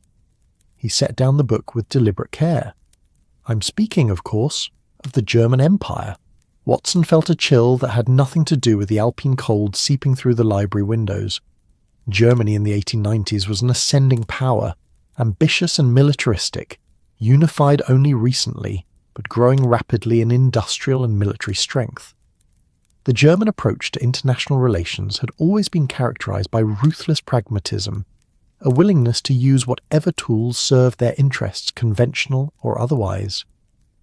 You think the German government is behind the attempt on Volkov? Watson asked quietly, conscious that even in a library in Switzerland such accusations could have serious consequences. I think, Holmes replied carefully, that German interests are served by preventing this treaty, and that Klaus Brenner is German, and that he possesses exactly the skills necessary to sabotage climbing equipment. I also think, he continued, that drawing such a conclusion would be premature without additional evidence, and that there are other actors who might benefit from framing Germany for such an act, thereby poisoning negotiations and achieving through false accusation what they couldn't achieve through honest disagreement. A tangled web, Watson muttered, the specialty of those who operate in the shadows. Holmes stood again, restless energy driving him into motion. This afternoon I want to speak with Brenner directly. Meanwhile, there's another matter that requires investigation. The hotel concierge who recommended the glacier path to Volkov. Mycroft has arranged for me to review staff records, but I'd like you to observe the concierge in action, see how he interacts with guests, whether he shows any signs of being compromised or complicit. They spent the early afternoon in separate pursuits again, Watson positioning himself in the hotel lobby, where he could observe the concierge's desk without being obvious about it. The concierge was a Swiss man named Herr Müller, middle-aged and professional, who handled guest requests with practiced efficiency, arranging carriages, recommending restaurants, providing information about local attractions and climbing routes. Watson watched him recommend the glacier path to 3 different guests over the course of 2 hours, describing it in identical terms each time as a scenic but manageable route, suitable for those with moderate fitness and proper equipment. There was nothing suspicious in Müller's manner, no signs of hidden agenda or particular interest in which guests chose which routes. He was, as far as Watson could determine, simply doing his job competently, which meant, Watson realised, that if the concierge had been used to direct Volkov toward danger, he'd been used unwittingly, fed information or instructions that seemed innocent but served a darker purpose. The real question was who had influenced the concierge's recommendations and how. Holmes's interview with Klaus Brenner took place in the late afternoon, in the library where they could speak with some privacy, but not so much that the conversation would seem clandestine. Watson sat in a corner with a book, ostensibly reading but actually listening intently to the exchange between the detective and the mountaineer. Brenner spoke quietly, his German accent thick but his English adequate. Yes, he had been at the hotel for 2 weeks. Yes, he was an experienced climber, had scaled peaks throughout the Alps. No, He had no particular interest in the diplomatic summit beyond mild curiosity about why important people would choose to conduct business in such a remote location. Yes, he had asked questions about equipment in the storage room, but only out of professional interest in how a commercial establishment maintained gear that lives depended upon. His answers were reasonable, his manner neither defensive nor overly cooperative. He was, Watson thought, exactly what he claimed to be, a serious mountaineer pursuing his passion in one of the world's premier climbing destinations. Or he was an exceptionally skilled operative who knew how to present exactly the appearance of innocence required. "Tell me about the glacier path," Holmes said, his tone conversational. "You've climbed it, I presume?" "Several times," Brenner confirmed. "It is a good route for tourists, not technically challenging, but offering excellent views. The fixed rope section is well maintained, the anchors secure. I have recommended it to other guests myself when asked about suitable introductory climbs." "Did you recommend it to Count Volkov?" "I did not speak with Count Volkov before his accident." Brenner's expression remained neutral. "I am not here to socialize with diplomats, Mr. Holmes. I am here to climb mountains." After Brenner left, Holmes sat in thoughtful silence, his fingers drumming a slow rhythm on the arm of his chair. "What did you observe, Watson?" "That he's either innocent or extraordinarily well trained," Watson replied. "His answers were consistent, his manner appropriate. If he's our saboteur, he's good enough that we'll need more than intuition to prove it." "Indeed." Holmes stood and moved to the window, where afternoon light slanted golden across the snow-covered peaks. "We're missing something, Watson. Some connection that makes sense of the pieces we've gathered. The tampering required knowledge, opportunity, and motive.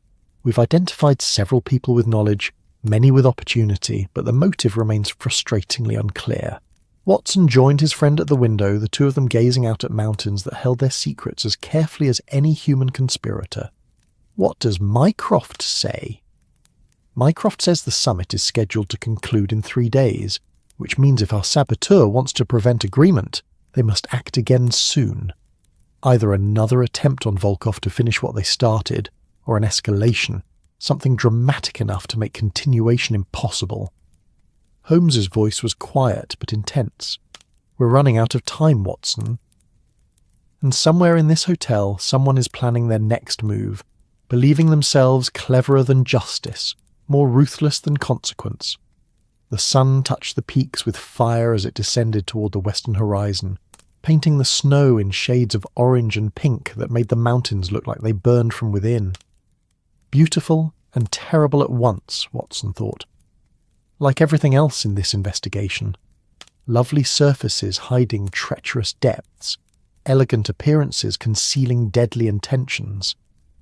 Night would come soon, bringing with it whatever shadows chose to move when observation became difficult, and tomorrow they would continue their search for truth among people who specialized in hiding it, in a place where nature itself conspired to make every death look accidental, every fall seem like simple misfortune rather than deliberate murder. The game continued, played out against the most dramatic backdrop Watson had ever witnessed. And as darkness crept down from the peaks toward the valley, covering the world in shadow, he wondered which would come first, discovery of the saboteur, or their next attempt at making murder look like the mountain's indifferent work. The third morning at the Alpine Hotel began with a discovery that changed everything. Watson was pulled from sleep by urgent knocking on his door, the kind of hammering that suggested emergency rather than courtesy. He stumbled from bed, pulling on his robe, his doctor's instincts already preparing for whatever crisis awaited. When he opened the door, he found Jakob Steiner, the guide, his weathered face pale with shock. "Herr Doctor, come quickly," Steiner said, his English fractured by urgency. "There has been another incident. Not climbing this time, but something else. Something worse, perhaps." Watson dressed with the speed of old military habit, his mind already cataloguing possibilities. Injury, illness, another attempted murder disguised as accident. He knocked sharply on Holmes's door and his friend emerged already fully dressed, alert in the way that suggested he might not have slept at all, or had slept so lightly that the first sound brought him to full wakefulness. They followed Steiner through corridors still dim with pre-dawn shadow, past closed doors behind which guests slept unaware that something had fractured the hotel's carefully maintained atmosphere of safety. Down the stairs to the ground floor, then out through a side entrance onto the terrace that overlooked the eastern valley, where the first grey light of morning was just beginning to soften the absolute darkness of Alpine night. A small crowd had gathered at the terrace's edge, hotel staff mostly, with a few early rising guests drawn by the commotion.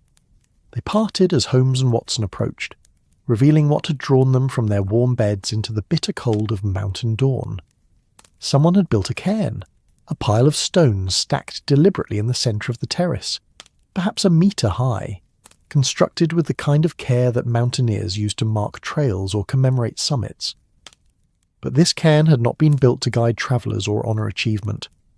Placed prominently on top of the stone pile was a length of climbing rope, cut cleanly through, the severed ends arranged to form a noose, and written in the frost on the terrace stones in letters large enough to read from several metres away was a single word in German: warning, warning. Watson felt a chill that had nothing to do with the temperature. This was escalation, a move from covert sabotage to overt threat. Someone had spent hours in the freezing darkness building this monument to intimidation, this message that could not be misinterpreted.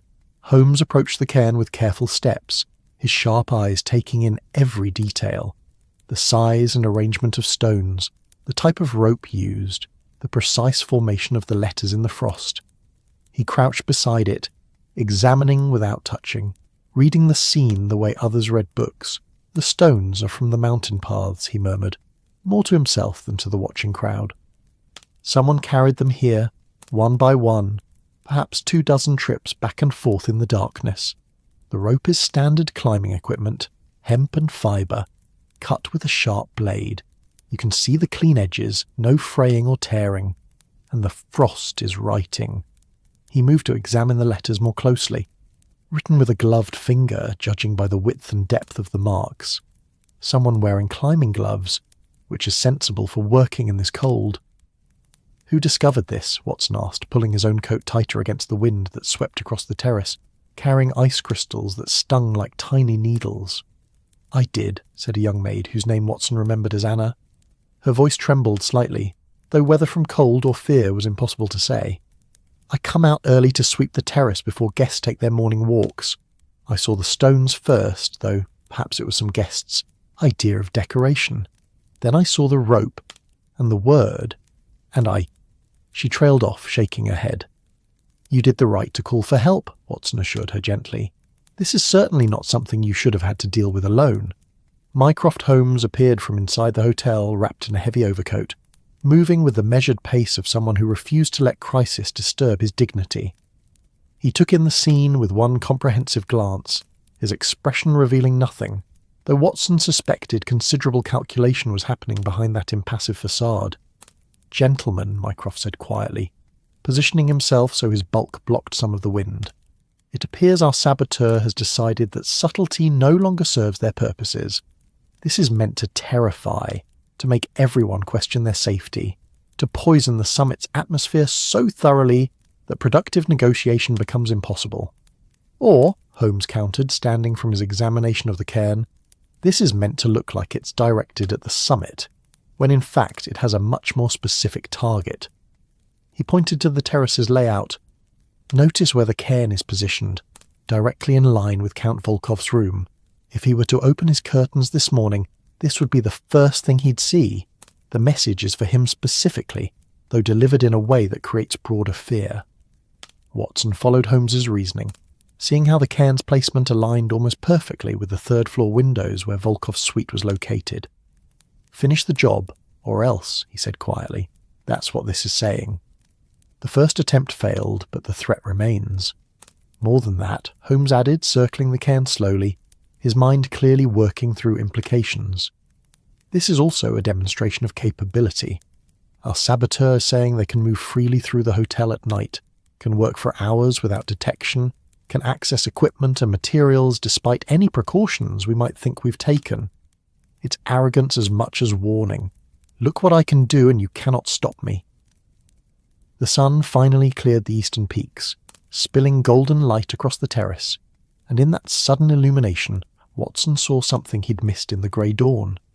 Footprints in the frost, dozens of them, leading to and from the cairn, overlapping and confused but definitely present. Holmes saw them in the same moment, his expression sharpening with interest. "Everyone step back," he commanded, his voice carrying the authority that made even strangers obey. "Those prints are evidence, and we need to preserve what we can before the sun melts them entirely." For the next 20 minutes, Holmes worked with intense concentration, examining the footprints from every angle, measuring them against his own feet and Watson's, making notes in the small leather journal he always carried. Watson recognised this mode, his friend becoming pure observation, absorbing data with the voracious attention that characterised his approach to any puzzle worth solving. 3 different sets of prints, Holmes announced finally, as the sun's warmth began erasing the frost, and with it the fragile evidence. "One belongs to our maid Anna, smaller, lighter tread, approaching from the door and retreating the same way when she discovered the cairn. The second set is larger, heavier, approaching from the south side of the terrace where the stairs lead down to the grounds. These prints show someone carrying weight, the stones, presumably, making multiple trips. The stride length and depth suggest a man, reasonably tall, strong enough to carry significant loads without obvious strain." "And the third set," Watson prompted. That's where matters become interesting."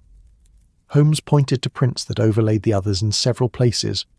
These came later, after the cairn was built. Lighter prints, more careful placement, someone walking the perimeter as if inspecting the work. The stride is shorter, the weight distribution different. Either a woman or a smaller man moving with deliberation, taking time to ensure everything was arranged properly. "Then 2 people working together," Watson said, feeling the investigation shift in this new direction. "The saboteur and an accomplice. Or," Mycroft interjected, his voice thoughtful, "a saboteur and someone monitoring their work.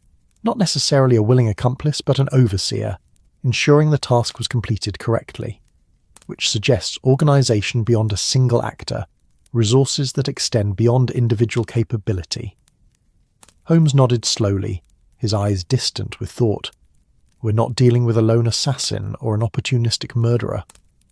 We're dealing with an operation, probably state-sponsored, with multiple actors playing coordinated roles. The sophistication of the equipment tampering, the psychological warfare of this display, the evident intelligence about the summit's participants, all of it points to professional operators rather than passionate amateurs." The hotel manager arrived, flustered and apologetic, followed by 2 local constables who'd been summoned from the nearest village. Holmes spent another hour walking them through his observations, though Watson could see his friend's frustration at having to explain what seemed obvious to his keen eye. The constables were competent enough for local matters, settling disputes, investigating petty thefts, but utterly unprepared for international intrigue and attempted assassination, disguised as mountain accidents. By the time breakfast was served in the dining room, news of the cairn had spread through the hotel with the inevitable efficiency of gossip in closed communities. Watson noticed how the diplomatic guests clustered together, speaking in low voices, casting suspicious glances at other tables. The cordial atmosphere that had characterized the summit's early days had evaporated entirely, replaced by a tension so thick it seemed to press against the walls. Count Volkov ate alone at a corner table, his face drawn with the exhaustion of someone who hadn't slept, his eyes constantly scanning the room as if expecting threat from any direction. When Watson caught his gaze, the Count gave a small nod of acknowledgement, but there was resignation in his expression, the look of a man who'd accepted that death might find him despite all precautions. Holmes pushed food around his plate without eating much, his attention divided between observation of the other guests and whatever calculations occupied his extraordinary mind. Watson had seen this before, his friend burning mental energy at such a rate that physical sustenance became almost irrelevant, the brain-consuming resources faster than the body could supply them. "We need to change tactics," Holmes said quietly, leaning close so his voice wouldn't carry beyond their table. "The saboteur has moved from covert action to public display, which means they're either becoming desperate or following a predetermined escalation plan. Either way, passive investigation is no longer sufficient. We need to force their hand, create a situation where they must reveal themselves. That sounds dangerous, Watson observed, though he'd already accepted that danger was part of whatever came next. It is dangerous, Holmes confirmed, but remaining passive is still dangerous. The summit concludes in 2 days. If our saboteur wants to prevent agreement, they must act soon, and likely with greater boldness than before. We can wait for them to choose the time and place, or we can create circumstances that force them to act on our terms. What did you have in mind? Before Holmes could answer, Klaus Brenner entered the dining room, moving with the same quiet efficiency that characterized everything about the German mountaineer. He collected coffee and bread from the buffet, then carried his tray to an isolated table near the windows. Positioning himself as he always did so, he could observe the room while seeming absorbed in his own thoughts. Holmes watched him with unblinking attention, and Watson saw something shift in his friend's expression, a decision being made, a risk being calculated and accepted. "This afternoon," Holmes said, still watching Brenner, "Count Volkov will announce that he's making another climb. Not the glacier path this time. Something more challenging, a route that requires technical skill and proper equipment. He'll request a guide, specify the equipment he needs, make it all very public so everyone knows his plans." "You're using him as bait," Watson said, keeping his voice neutral, though he felt immediate concern for the Count's safety. "2 people working together," Watson said, feeling the investigation shift in this new direction. "The saboteur and an accomplice." "Or," Mycroft interjected, his voice thoughtful, "a saboteur and someone monitoring their work. Not necessarily a willing accomplice, but an overseer, ensuring the task was completed correctly, which suggests organisation beyond a single actor, resources that extend beyond individual capability."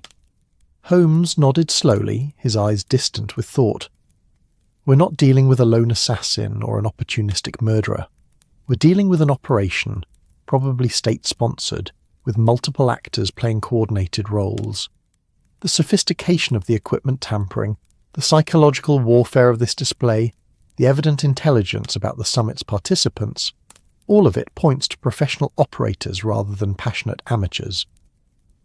The hotel manager arrived, flustered and apologetic, followed by 2 local constables who'd been summoned from the nearest village.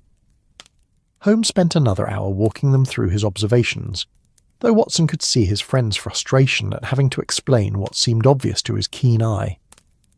The constables were competent enough for local matters, settling disputes, investigating petty thefts, but utterly unprepared for international intrigue and attempted assassination disguised as mountain accidents.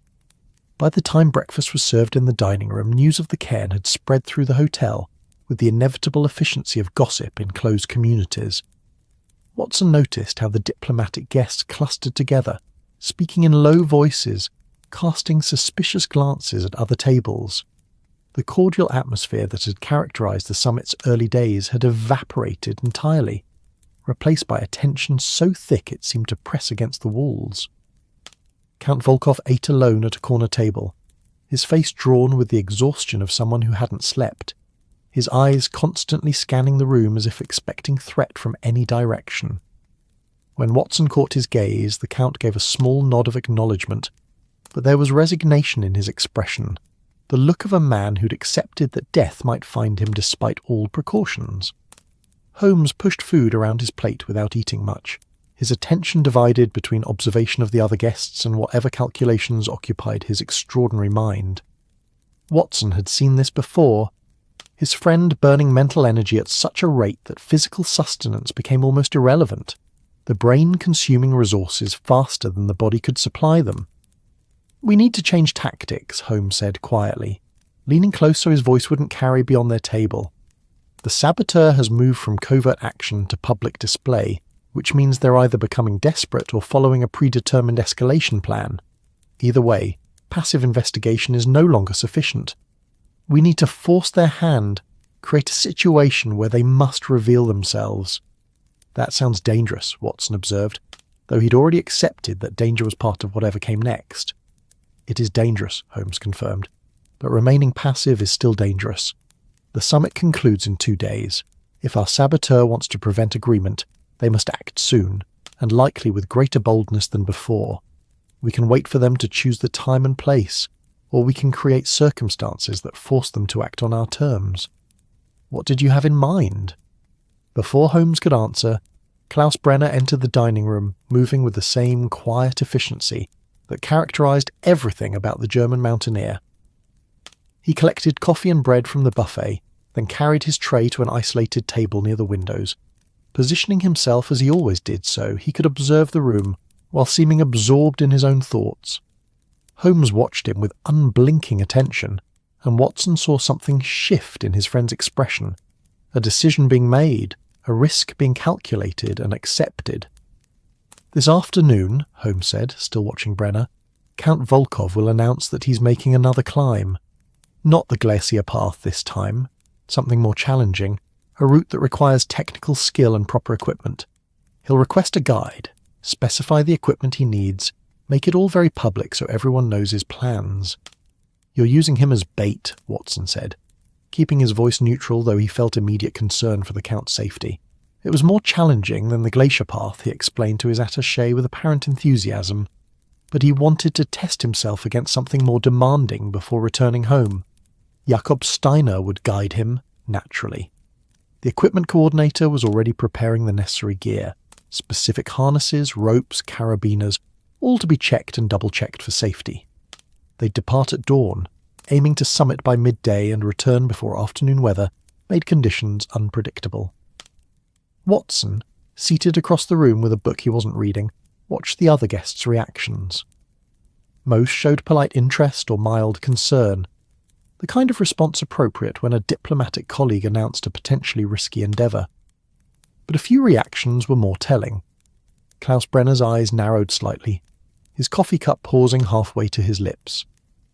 A French secretary named Mademoiselle Dubois leaned forward with what seemed like excessive interest, and most intriguingly, a British diplomatic attaché named Pemberton actually stood and approached Volkov, engaging him in a lengthy conversation about the wisdom of such climbs given recent events, his manner suggesting concern but his questions probing for specific details about timing and equipment. Holmes caught Watson's eye from across the room, a subtle nod confirming that he too had noted these reactions. The trap was set. Now they would see which fish were hungry enough or desperate enough to bite. That evening Holmes organised a watch rotation with military precision. Mycroft provided 2 trusted men from the British Diplomatic Security Detail, both experienced in covert observation. They would monitor the equipment room in shifts throughout the night, noting anyone who approached, documenting any attempts at access. Holmes would take the midnight to dawn watch personally, positioning himself where he could observe both the equipment room and the corridors leading to it. Watson insisted on joining him for that final shift, despite Holmes's protestations about the need for rest. "You'll need someone to confirm your observations," Watson argued, "and someone to watch your back if matters turn physical. We don't know how desperate these people might become." They settled into their observation post at 5 minutes before midnight, a storage alcove that provided clear sightlines while keeping them in shadow. The hotel had quieted to its nighttime rhythms, the occasional creak of old wood settling, the whisper of wind against windows, the distant sounds of late-night staff finishing their duties. The gas lamps were turned low, creating pools of amber light separated by stretches of darkness where anything might move unseen. For 2 hours, nothing happened. Watson felt his attention wavering despite his best efforts, the warmth of the hotel and the lateness of the hour conspiring to make alertness difficult. Beside him, Holmes remained perfectly still, his breathing barely audible, his focus unwavering. This was where his friend's singular nature showed most clearly, the ability to maintain absolute concentration for hours when necessary, as if he could simply decide that sleep and distraction were irrelevant and make that decision binding on his own physiology. At 2:15 in the morning they heard it, soft footsteps approaching from the south corridor, someone moving with deliberate stealth, keeping to the edges where floorboards were less likely to creak. Watson's hand moved instinctively to his coat pocket where his revolver rested. though he prayed he wouldn't need to use it. A figure emerged into the dim light near the equipment room door, not tall but moving with confidence, dressed in dark clothing that blended with shadow. They paused at the door, producing something from their pocket that glinted briefly in the lamplight. A key, Watson realised. They had a key to the equipment room. The door opened silently. Someone had oiled the hinges recently, Watson thought. Another sign of planning and preparation. The figure slipped inside, leaving the door slightly ajar, and a moment later the faint glow of a shielded lantern appeared within. Holmes touched Watson's arm, a signal to remain still and observe. They watched as the figure moved about inside the equipment room, the lantern's glow shifting as they examined various items. Minutes passed in tense silence, Watson's heart beating faster despite the apparent calm of the scene. This was it. They were witnessing the sabotage as it happened, catching their quarry in the act. Then, unexpectedly, a second figure appeared from the north corridor, approaching the equipment room from the opposite direction. This one was larger, moving with a different rhythm, and Watson felt Holmes tense beside him as new calculations raced through the detective's mind. The second figure paused at the equipment room door, seeming to listen, then pushed it open fully and stepped inside. There was a moment of absolute stillness, and then voices, low, urgent, speaking in German too rapid and too quiet for Watson to follow completely, but clearly an argument, a confrontation between two people who hadn't expected to encounter each other. Holmes was moving before Watson fully registered his intention, crossing the corridor with 3 quick strides, positioning himself in the equipment room doorway, blocking any escape. Watson followed, his revolver now in hand though pointed safely toward the floor, his military training taking over as situations turned potentially dangerous. "Good evening," Holmes said pleasantly, as if he'd encountered friends at a social gathering rather than saboteurs in the act of tampering with equipment. "Or perhaps I should say good morning, given the hour. I'm afraid I must ask both of you to remain exactly where you are and explain what brings you to the equipment room in the middle of the night." The lantern's light revealed 2 faces, both familiar from Watson's observations over the past days. The first was Mademoiselle Dubois, the French secretary, her expression cycling rapidly through shock calculation and finally a kind of resigned defiance. The second was Major Pemberton, the British attaché, his hand frozen halfway to his coat pocket, his face a mask of professional composure struggling to assert itself over genuine surprise. "Mr. Holmes," Pemberton said, his voice carefully controlled, "this is not what it appears." "I find," Holmes replied, "that it is almost always exactly what it appears when one finds diplomatic officials prowling equipment rooms at 2 a.m.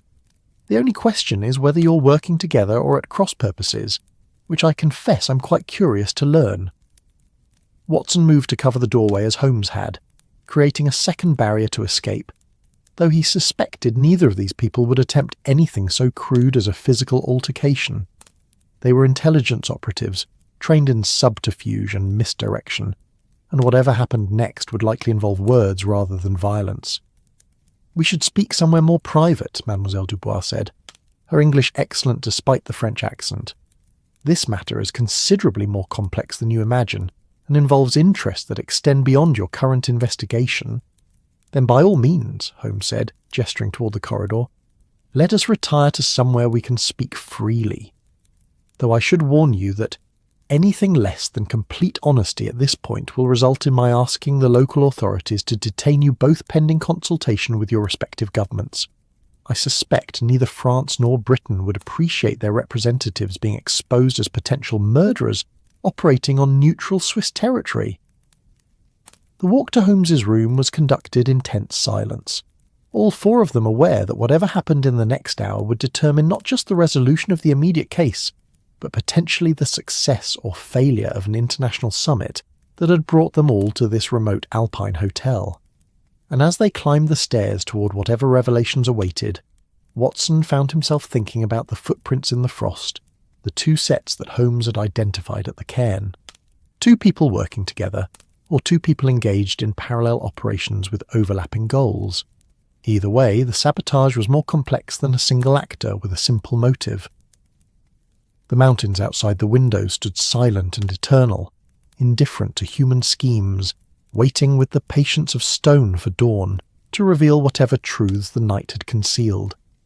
And somewhere in the hotel, possibly still watching, possibly aware that their accomplices had been captured, was the person who'd built that threatening cairn, who'd cut the rope, who'd staged Count Volkov's near-fatal accident.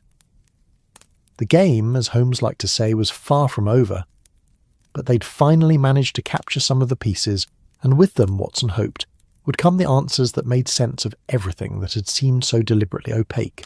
Holmes's room became an impromptu interrogation chamber in the small hours of the morning, lit by oil lamps that cast dancing shadows against the wooden walls.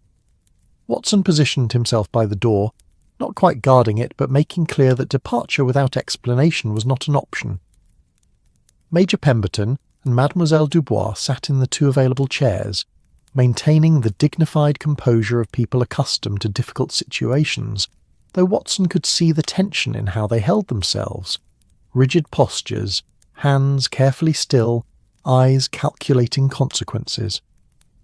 Holmes stood by the window, his back to the dark glass, his face half in shadow, playing the scene with the theatrical instinct that sometimes surfaced when he wanted to unsettle his subjects.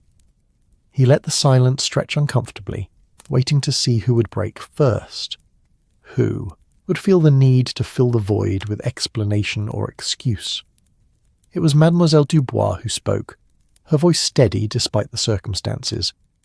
"Before we begin, Mr. Holmes, I should tell you that I am not merely a secretary to the French delegation. My actual position is considerably more, shall we say, operational in nature. I work for the 12e Bureau, French military intelligence, and I am here on official business sanctioned at the highest levels of my government.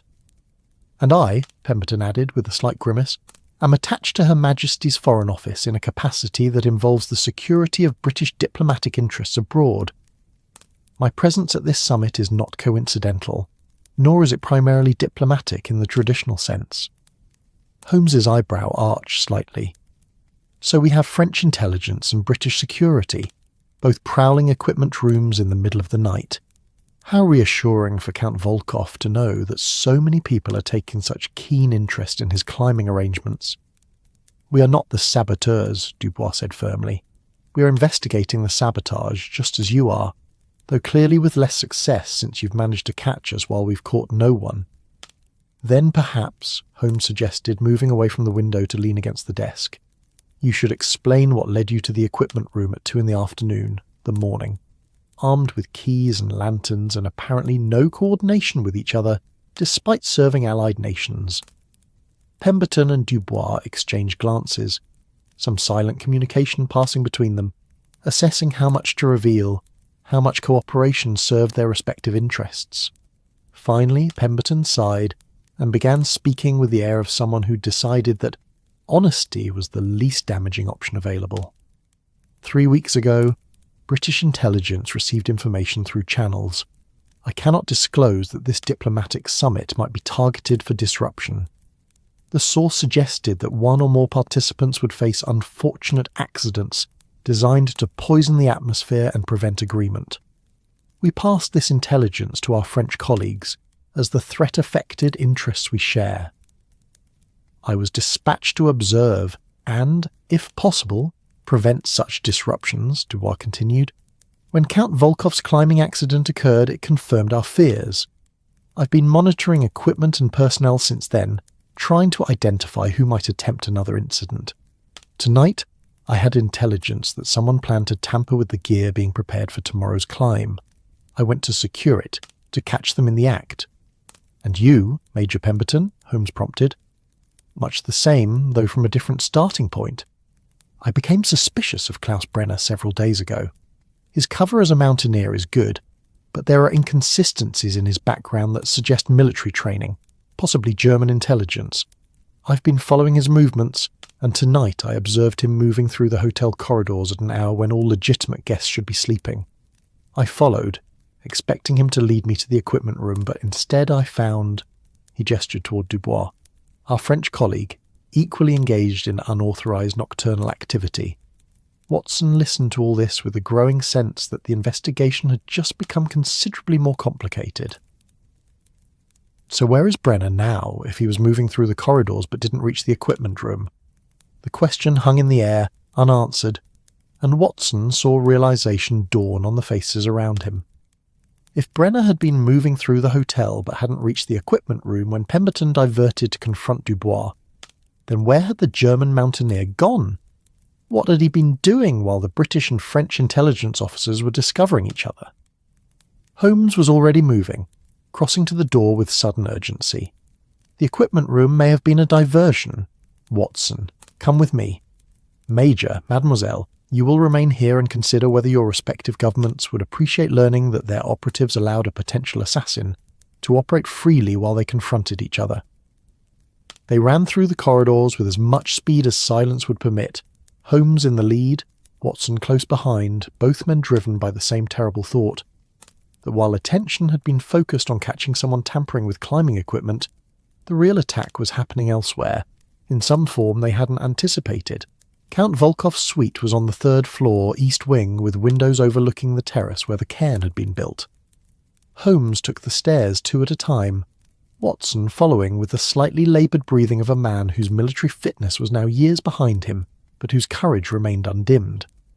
They reached the 3rd floor to find the corridor empty, silent, lit only by a single gas lamp turned low. Volkov's door was closed, but not locked. Holmes turned the handle and pushed it open carefully, every sense alert for danger, for threat, for whatever scene might await inside. The suite sitting room was dark, save for moonlight streaming through the windows, painting everything in shades of silver and black. No signs of struggle, no indication of violence or intrusion.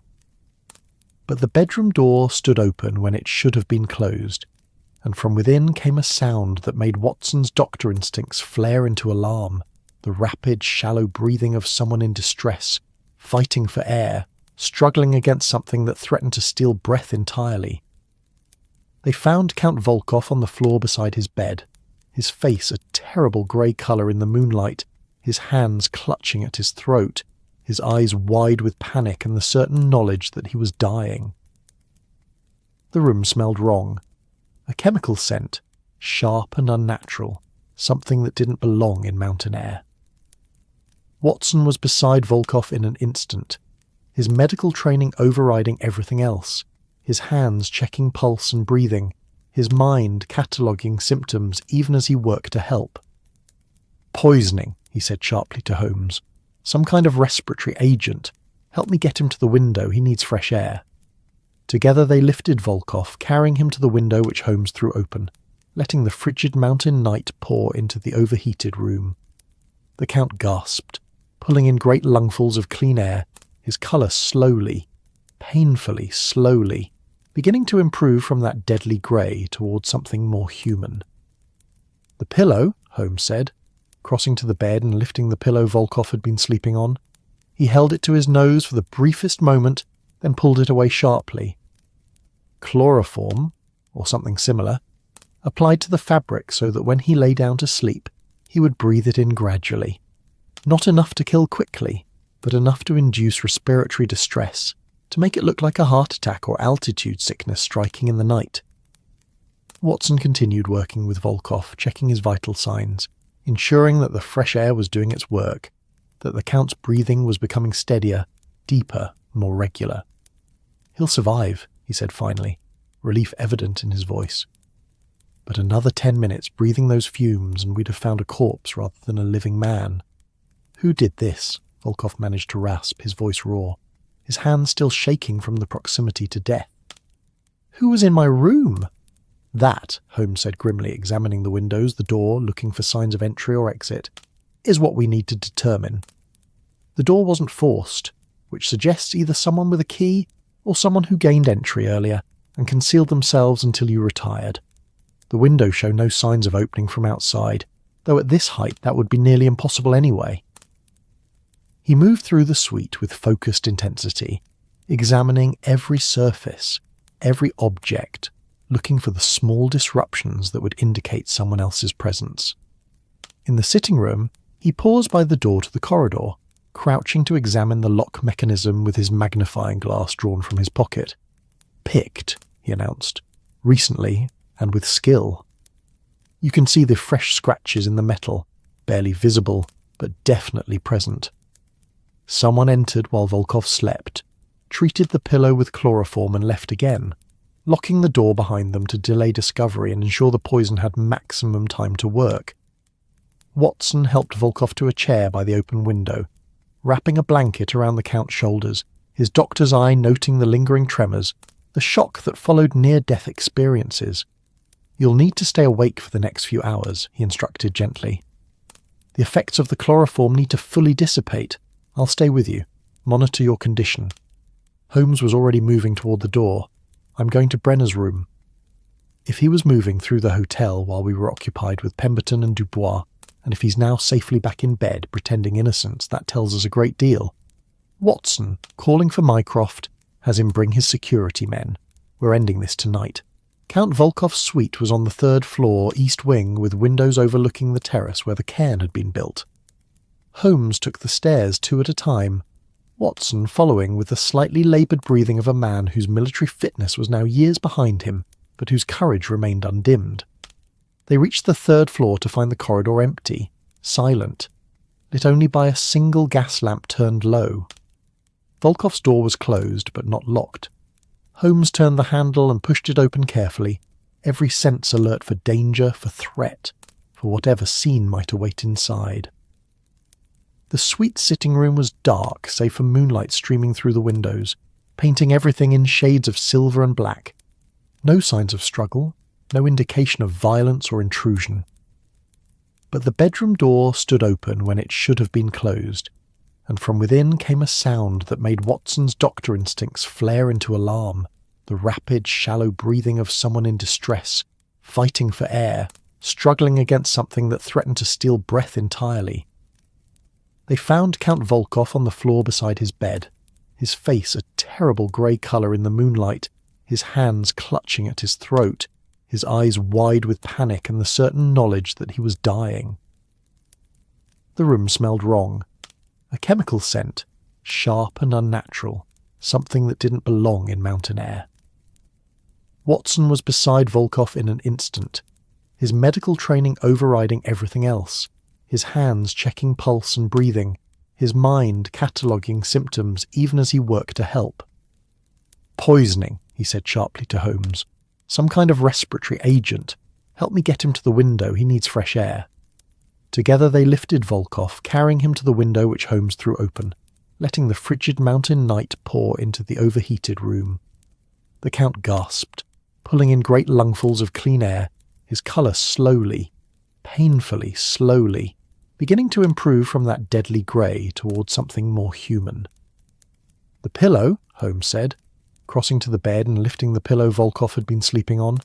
He held it to his nose for the briefest moment, then pulled it away sharply. "Chloroform, or something similar, applied to the fabric so that when he lay down to sleep, he would breathe it in gradually. Not enough to kill quickly, but enough to induce respiratory distress, to make it look like a heart attack or altitude sickness striking in the night." Watson continued working with Volkov, checking his vital signs, ensuring that the fresh air was doing its work, that the Count's breathing was becoming steadier, deeper, more regular. "He'll survive," he said finally, relief evident in his voice. But another 10 minutes breathing those fumes and we'd have found a corpse rather than a living man. "Who did this?" Volkov managed to rasp, his voice raw, his hands still shaking from the proximity to death. "Who was in my room?" "That," Holmes said grimly, examining the windows, the door, looking for signs of entry or exit, "is what we need to determine. The door wasn't forced, which suggests either someone with a key or someone who gained entry earlier and concealed themselves until you retired. The windows show no signs of opening from outside, though at this height that would be nearly impossible anyway." He moved through the suite with focused intensity, examining every surface, every object, looking for the small disruptions that would indicate someone else's presence. In the sitting room, he paused by the door to the corridor, crouching to examine the lock mechanism with his magnifying glass drawn from his pocket. "Picked," he announced. Recently, and with skill. You can see the fresh scratches in the metal, barely visible, but definitely present. Someone entered while Volkov slept, treated the pillow with chloroform and left again, locking the door behind them to delay discovery and ensure the poison had maximum time to work. Watson helped Volkov to a chair by the open window, wrapping a blanket around the Count's shoulders, his doctor's eye noting the lingering tremors, the shock that followed near-death experiences. "You'll need to stay awake for the next few hours," he instructed gently. "The effects of the chloroform need to fully dissipate. I'll stay with you. Monitor your condition." Holmes was already moving toward the door. "I'm going to Brenner's room." If he was moving through the hotel while we were occupied with Pemberton and Dubois, and if he's now safely back in bed pretending innocence, that tells us a great deal. Watson, calling for Mycroft, has him bring his security men. We're ending this tonight. Into the mountains than be caught and questioned. In the middle of the night, Watson looked out the window at the moonlit landscape, beautiful and deadly in equal measure. That's suicide in these conditions. For an ordinary person, yes, but Brenner is not ordinary. He's a trained operative and an expert mountaineer. He knows these peaks and has spent weeks learning routes and conditions. If anyone could survive a night traverse, it would be someone with his skills. Holmes moved away from the window, his expression thoughtful. "The question is whether we let him run, or whether we pursue." "Pursue," said a voice from the doorway, and they turned to find Mycroft entering, his considerable bulk wrapped in a heavy coat, his face showing none of the exhaustion that the hour and circumstances might justify. He cannot be allowed to escape, not with what he knows, not with what he's attempted. If he reaches German territory, he'll be untouchable, and we'll have no proof, no accountability, no justice. "Then we need a guide," Holmes said. "Someone who knows the night routes, who can track a man across snow and rock in darkness. Someone who has a personal reason to want this saboteur caught." "Jakob Steiner," Watson said immediately. "If anyone can track Brenner, it's Steiner."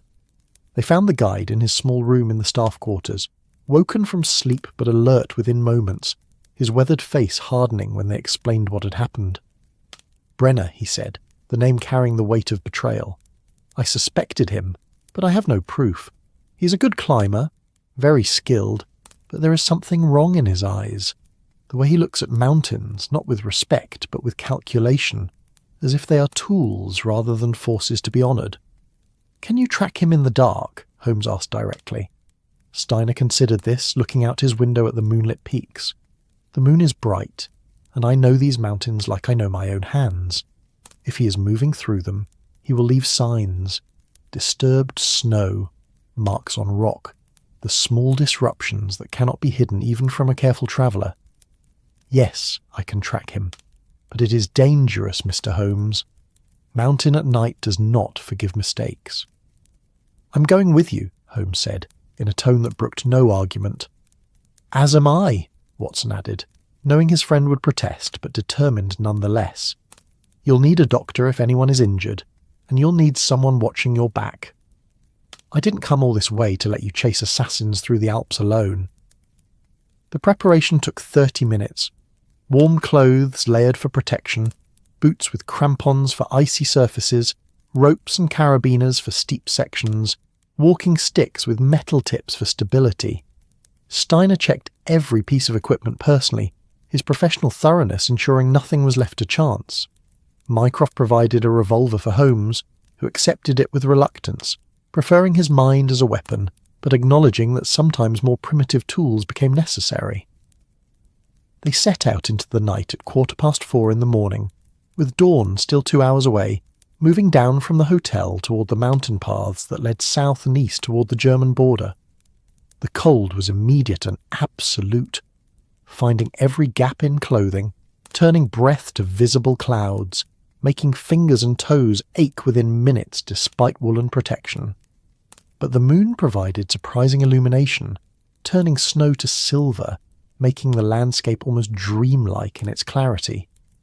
Watson found he could see relatively well once his eyes adjusted, though the depth perception was unreliable, making every step a small act of faith that the ground was where it appeared to be. Steiner moved with the confident efficiency of someone who'd walked these paths in all conditions, reading the landscape in ways that seemed almost supernatural. He paused frequently, examining the snow with his shielded lantern, pointing out disturbances that Watson could barely see. A displaced stone, a patch of snow compressed by recent weight, a broken ice crystal that suggested passage within the hour. He moves fast, Steiner observed after 30 minutes of steady climbing. Too fast for safety, but he knows what he does. He goes toward the Schwarzhorn Pass, a difficult route, but it leads most directly to German territory if one can survive the crossing. "How long until he reaches the pass?" Holmes asked, his breathing controlled despite the altitude and exertion. "At this speed?" "Perhaps 2 hours. Maybe less if he takes risks, more if he decides safety matters more than speed." Steiner straightened, looking up at the path ahead, dark and steep against the starlit sky. "We can catch him, but we must move quickly. And we must be careful. A man who has attempted murder twice will not hesitate to defend himself if cornered." They climbed higher, following the trail of small disturbances that marked Brenner's passage, moving through a landscape that seemed suspended between night and the promise of dawn. The stars wheeled overhead in their ancient patterns, indifferent to human drama, and the peaks around them stood in silent witness, having seen countless pursuits and flights across their flanks over the millennia. Watson felt his heart pounding from exertion and altitude, his legs burning with the effort of the climb, his lungs working hard to extract sufficient oxygen from air that grew thinner with every metre of elevation. This was the edge of his physical capability, he realised, the point where age and conditioning met their limits. But Holmes climbed beside him with grim determination, and Steiner moved ahead with unwavering purpose, and Watson would be damned if he'd be the one to slow them down. The path grew steeper, rockier, requiring the use of hands as well as feet, the ropes becoming necessary for sections where a slip would mean a fall that boots and luck couldn't save you from. They traversed ledges where the drop to the side made Watson's stomach clench, where he focused on the rock immediately in front of him, rather than the vast emptiness that pulled at his peripheral vision. And then, as they rounded a shoulder of rock and emerged onto a small plateau, they saw him, Klaus Brenner, perhaps 200 metres ahead, moving steadily toward the pass that would lead him to safety and escape. He hadn't realised he was being followed, hadn't expected pursuit in these conditions, and the sight of him drove Holmes to increase his pace, despite Steiner's cautioning hand. "Mr. Holmes, we must be careful," the guide warned. "This section is unstable. Avalanche danger from snow that has not yet settled properly. Loud noises, sudden movements, even rapid footfalls can trigger slides." But Holmes was beyond caution now, driven by the singular focus that Watson had seen before when his friend was close to solving a case, when the answer was within reach and nothing else mattered. He moved faster, crossing the plateau with long strides, closing the distance to Brenner with determination that bordered on recklessness. Watson followed, his own caution warring with loyalty, choosing ultimately to stay close to his friend rather than abandon him to face danger alone. Steiner came behind, moving with more care but matching their pace, his face showing concern but also understanding. Some things had to be pursued regardless of risk. Some justice demanded to be served even when mountains counselled patience. Brenner heard them when they were 50 metres away, the sound of multiple climbers carrying clearly in the thin air. He turned, and even at that distance Watson could see the calculation in his posture, the assessment of whether to run or to fight, whether escape was still possible, or whether the game had finally reached its inevitable conclusion. For a long moment, the four men stood on that moonlit plateau, surrounded by peaks that had witnessed countless human dramas and would witness countless more, and Watson felt the weight of the moment, how everything had led to this confrontation, this reckoning at altitude, this meeting between those who sought truth and those who trafficked in deception. Brenner's hand moved toward his coat, and Watson's instinct screamed warning even as his own hand found his revolver. Holmes was too close, too exposed, moving across open snow with no cover, no protection beyond his own will and intelligence. "Klaus Brenner," Holmes called out, his voice carrying clearly in the cold air, "you are caught. There is no escape from here. Surrender, and you will be treated according to the laws of civilized nations. Run or fight, and you make yourself a fugitive from justice with all that implies." Brenner's response was to draw his own weapon. Not a gun, but a knife. The long blade of a mountaineer's tool, deadly in close quarters, glinting silver in the moonlight. And then he spoke for the first time that Watson had heard, his German accent thick but his English clear enough. "You understand nothing, Mr. Holmes. This is not about personal justice or national interests. This is about preventing a catastrophe, about stopping an agreement that would make war inevitable rather than prevent it. I am no villain in this story. I am perhaps the only one trying to save thousands of lives by sacrificing one. By attempted murder," Holmes replied, still approaching slowly, carefully. "By poisoning and sabotage and terrorist intimidation. Whatever your cause, however you justify it, you have become precisely what you claim to oppose." The confrontation hung balanced on the edge of violence, and Watson tightened his grip on his revolver, knowing that if Brenner attacked Holmes, if that knife moved toward his friend's throat, he would have no choice but to fire, to end a life in defense of another, to make the terrible calculation that doctors and soldiers sometimes faced. But before anyone could move, before the moment could resolve into violence or surrender, the mountain itself intervened.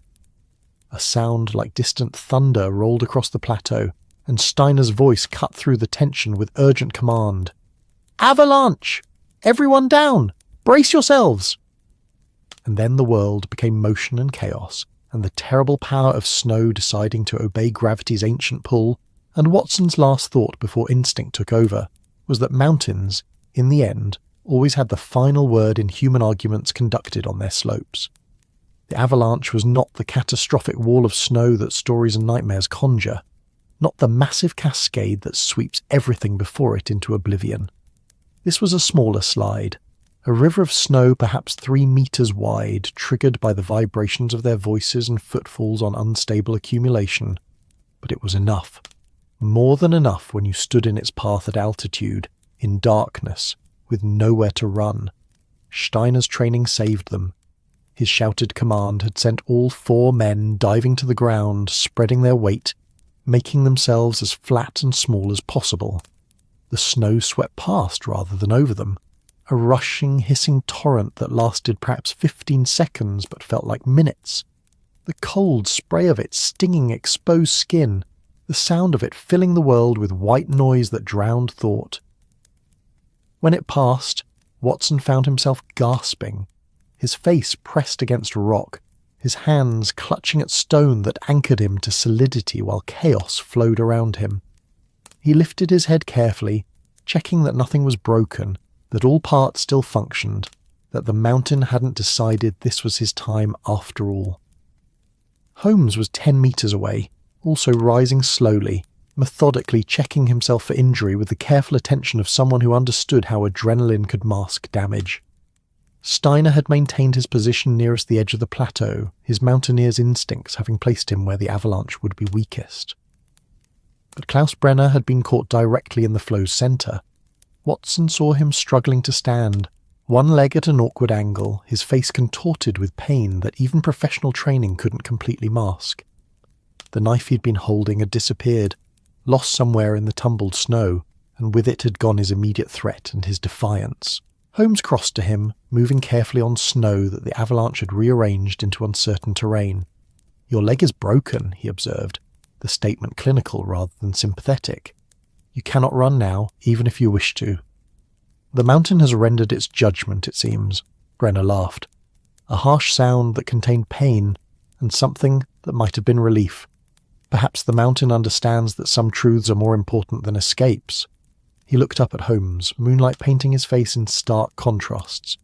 "I will tell you everything, Mr. Holmes. Not because I'm caught, but because you should know what you have stopped, what consequences will follow from your clever investigation." Watson joined them, his medical instincts overriding any other considerations, kneeling to examine Brenner's leg despite their adversarial relationship. "Don't move," he instructed. "The break is clean, but needs to be stabilized before we attempt to move you down the mountain."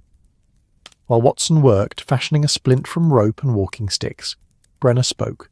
His voice was steady despite the pain, the voice of someone who'd decided that confession served his purposes better than continued resistance. I am, as you suspected, an operative of German military intelligence. My orders came from the highest levels. Prevent the Alpine Treaty from being ratified, using whatever means necessary. The treaty would create an alliance structure that encircles Germany, that limits our legitimate sphere of influence, that makes conflict inevitable because it forces us to break through encirclement or accept strategic containment. So you attempted to murder Count Volkov, Holmes said, his tone neutral, gathering facts rather than making judgments. I attempted to create conditions where the summit would collapse. Volkov's death would have achieved that. His nation would have withdrawn, blamed security failures, demanded concessions that could never be granted. The treaty would have died quietly, and future negotiations might have produced something more balanced, more sustainable. Brenner winced as Watson tightened the splint but continued speaking. I did not act from personal malice or sadistic pleasure. I acted to prevent a greater catastrophe. The road to hell, Holmes observed quietly, is famously paved with such intentions. You speak of preventing war while attempting murder. You claim moral high ground while poisoning men in their sleep. The logic of intelligence operatives has always struck me as peculiarly circular. Steiner had been working to assess the path down, and now he returned to the group with his weathered face grave. The avalanche has blocked the direct route back to the hotel. We must take the long way around, which will add 2 hours to the descent. With an injured man, perhaps 3. We need to start now, before dawn brings warmth that could trigger more slides. The journey down was an education in endurance and the stubborn refusal to surrender to circumstance. They fashioned a rough stretcher from rope and poles, taking turns carrying Brenner, whose pain was evident despite his attempts at stoicism. The path wound down through terrain that seemed designed to test human determination. Steep descents that made every step a negotiation with gravity, narrow traverses where one person's mistake would doom all of them, sections where the rock was so loose that each footfall sent small cascades of stone tumbling into darkness below. Dawn found them still high on the mountain, though below the zone where avalanches posed immediate threat.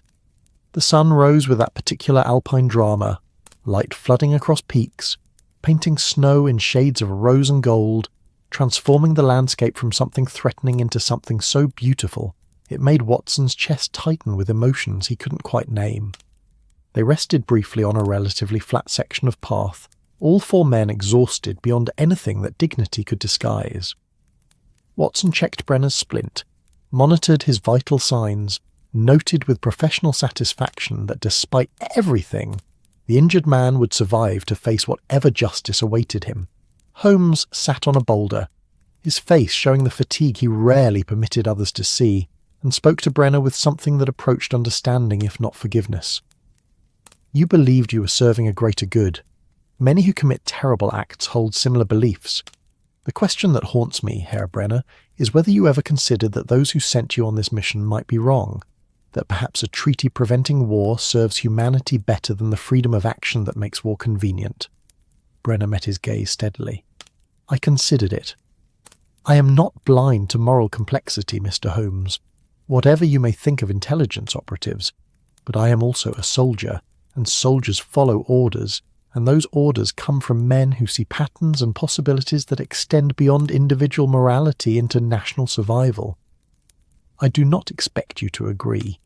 I only ask that you understand the difference between acting from conviction and acting from cruelty. I understand the difference, Holmes replied. I simply reject the notion that conviction justifies attempted murder. History is littered with believers who killed for their causes. Very few are remembered as anything but cautionary tales. They reached the hotel as the morning sun cleared the eastern peaks, 4 men descending from the mountain transformed by their night's ordeal. Mycroft waited on the terrace with a contingent of Swiss authorities and diplomatic security personnel, his expression carefully neutral as he watched them approach. Count Volkov stood beside him, still pale from his own brush with death but upright and determined. When he saw Brenner being carried on the improvised stretcher, Something like satisfaction crossed his face, though he said nothing, merely nodding once in acknowledgement that justice, however delayed and complicated, was being served. The aftermath unfolded with the diplomatic precision that such matters required. Brenner was treated for his injuries and then quietly transferred to Swiss custody, where he would be held while complex negotiations determined his ultimate fate. The German government denied all knowledge of his actions, claiming he was a rogue operative acting without authorization.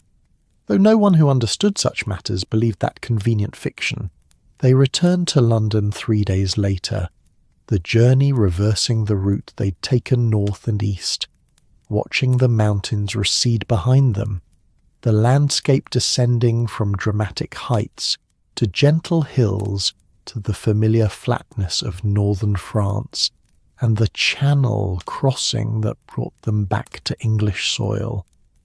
Baker Street welcomed them with its familiar chaos.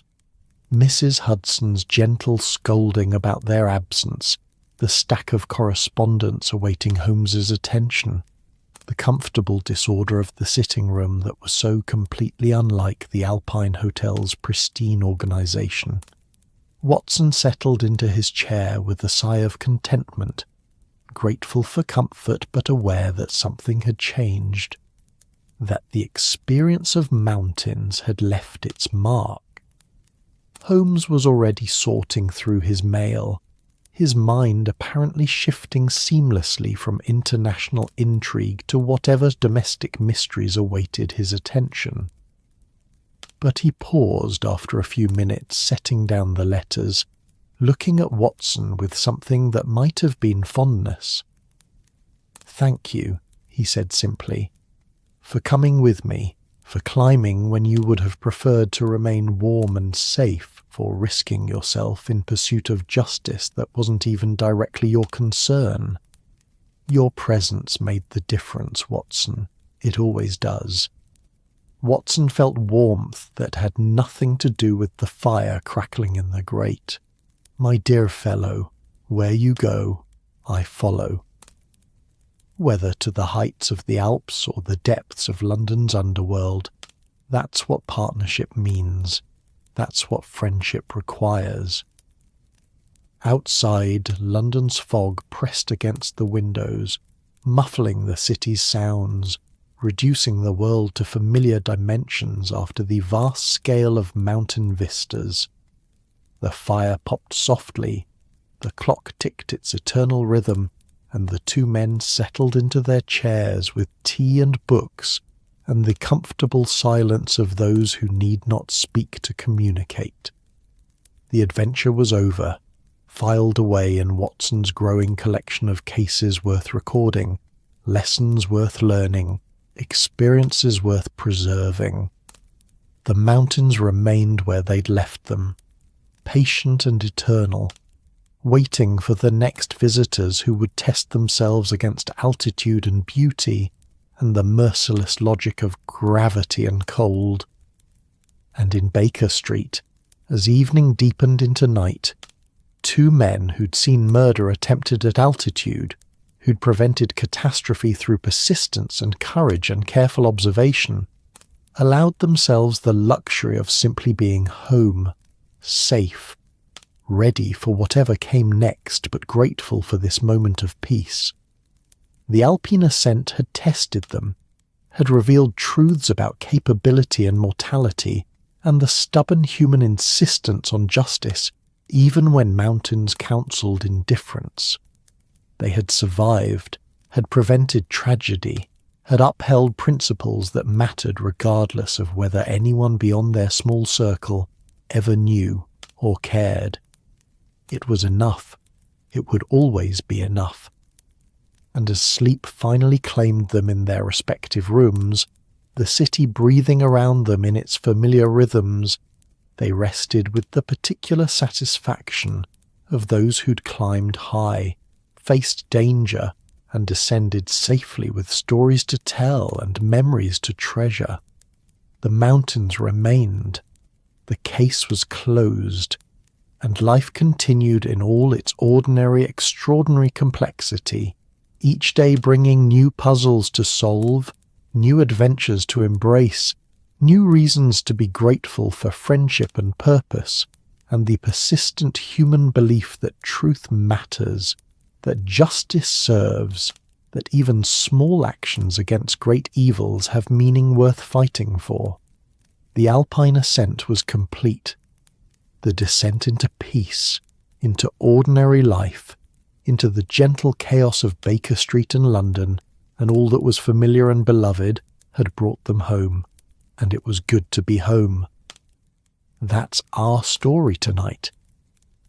Are you drifting off beneath the glowing skyline of Toronto, the moonlit calm of Venice, the desert hush of Doha, or the sea breeze nights of Cape Town?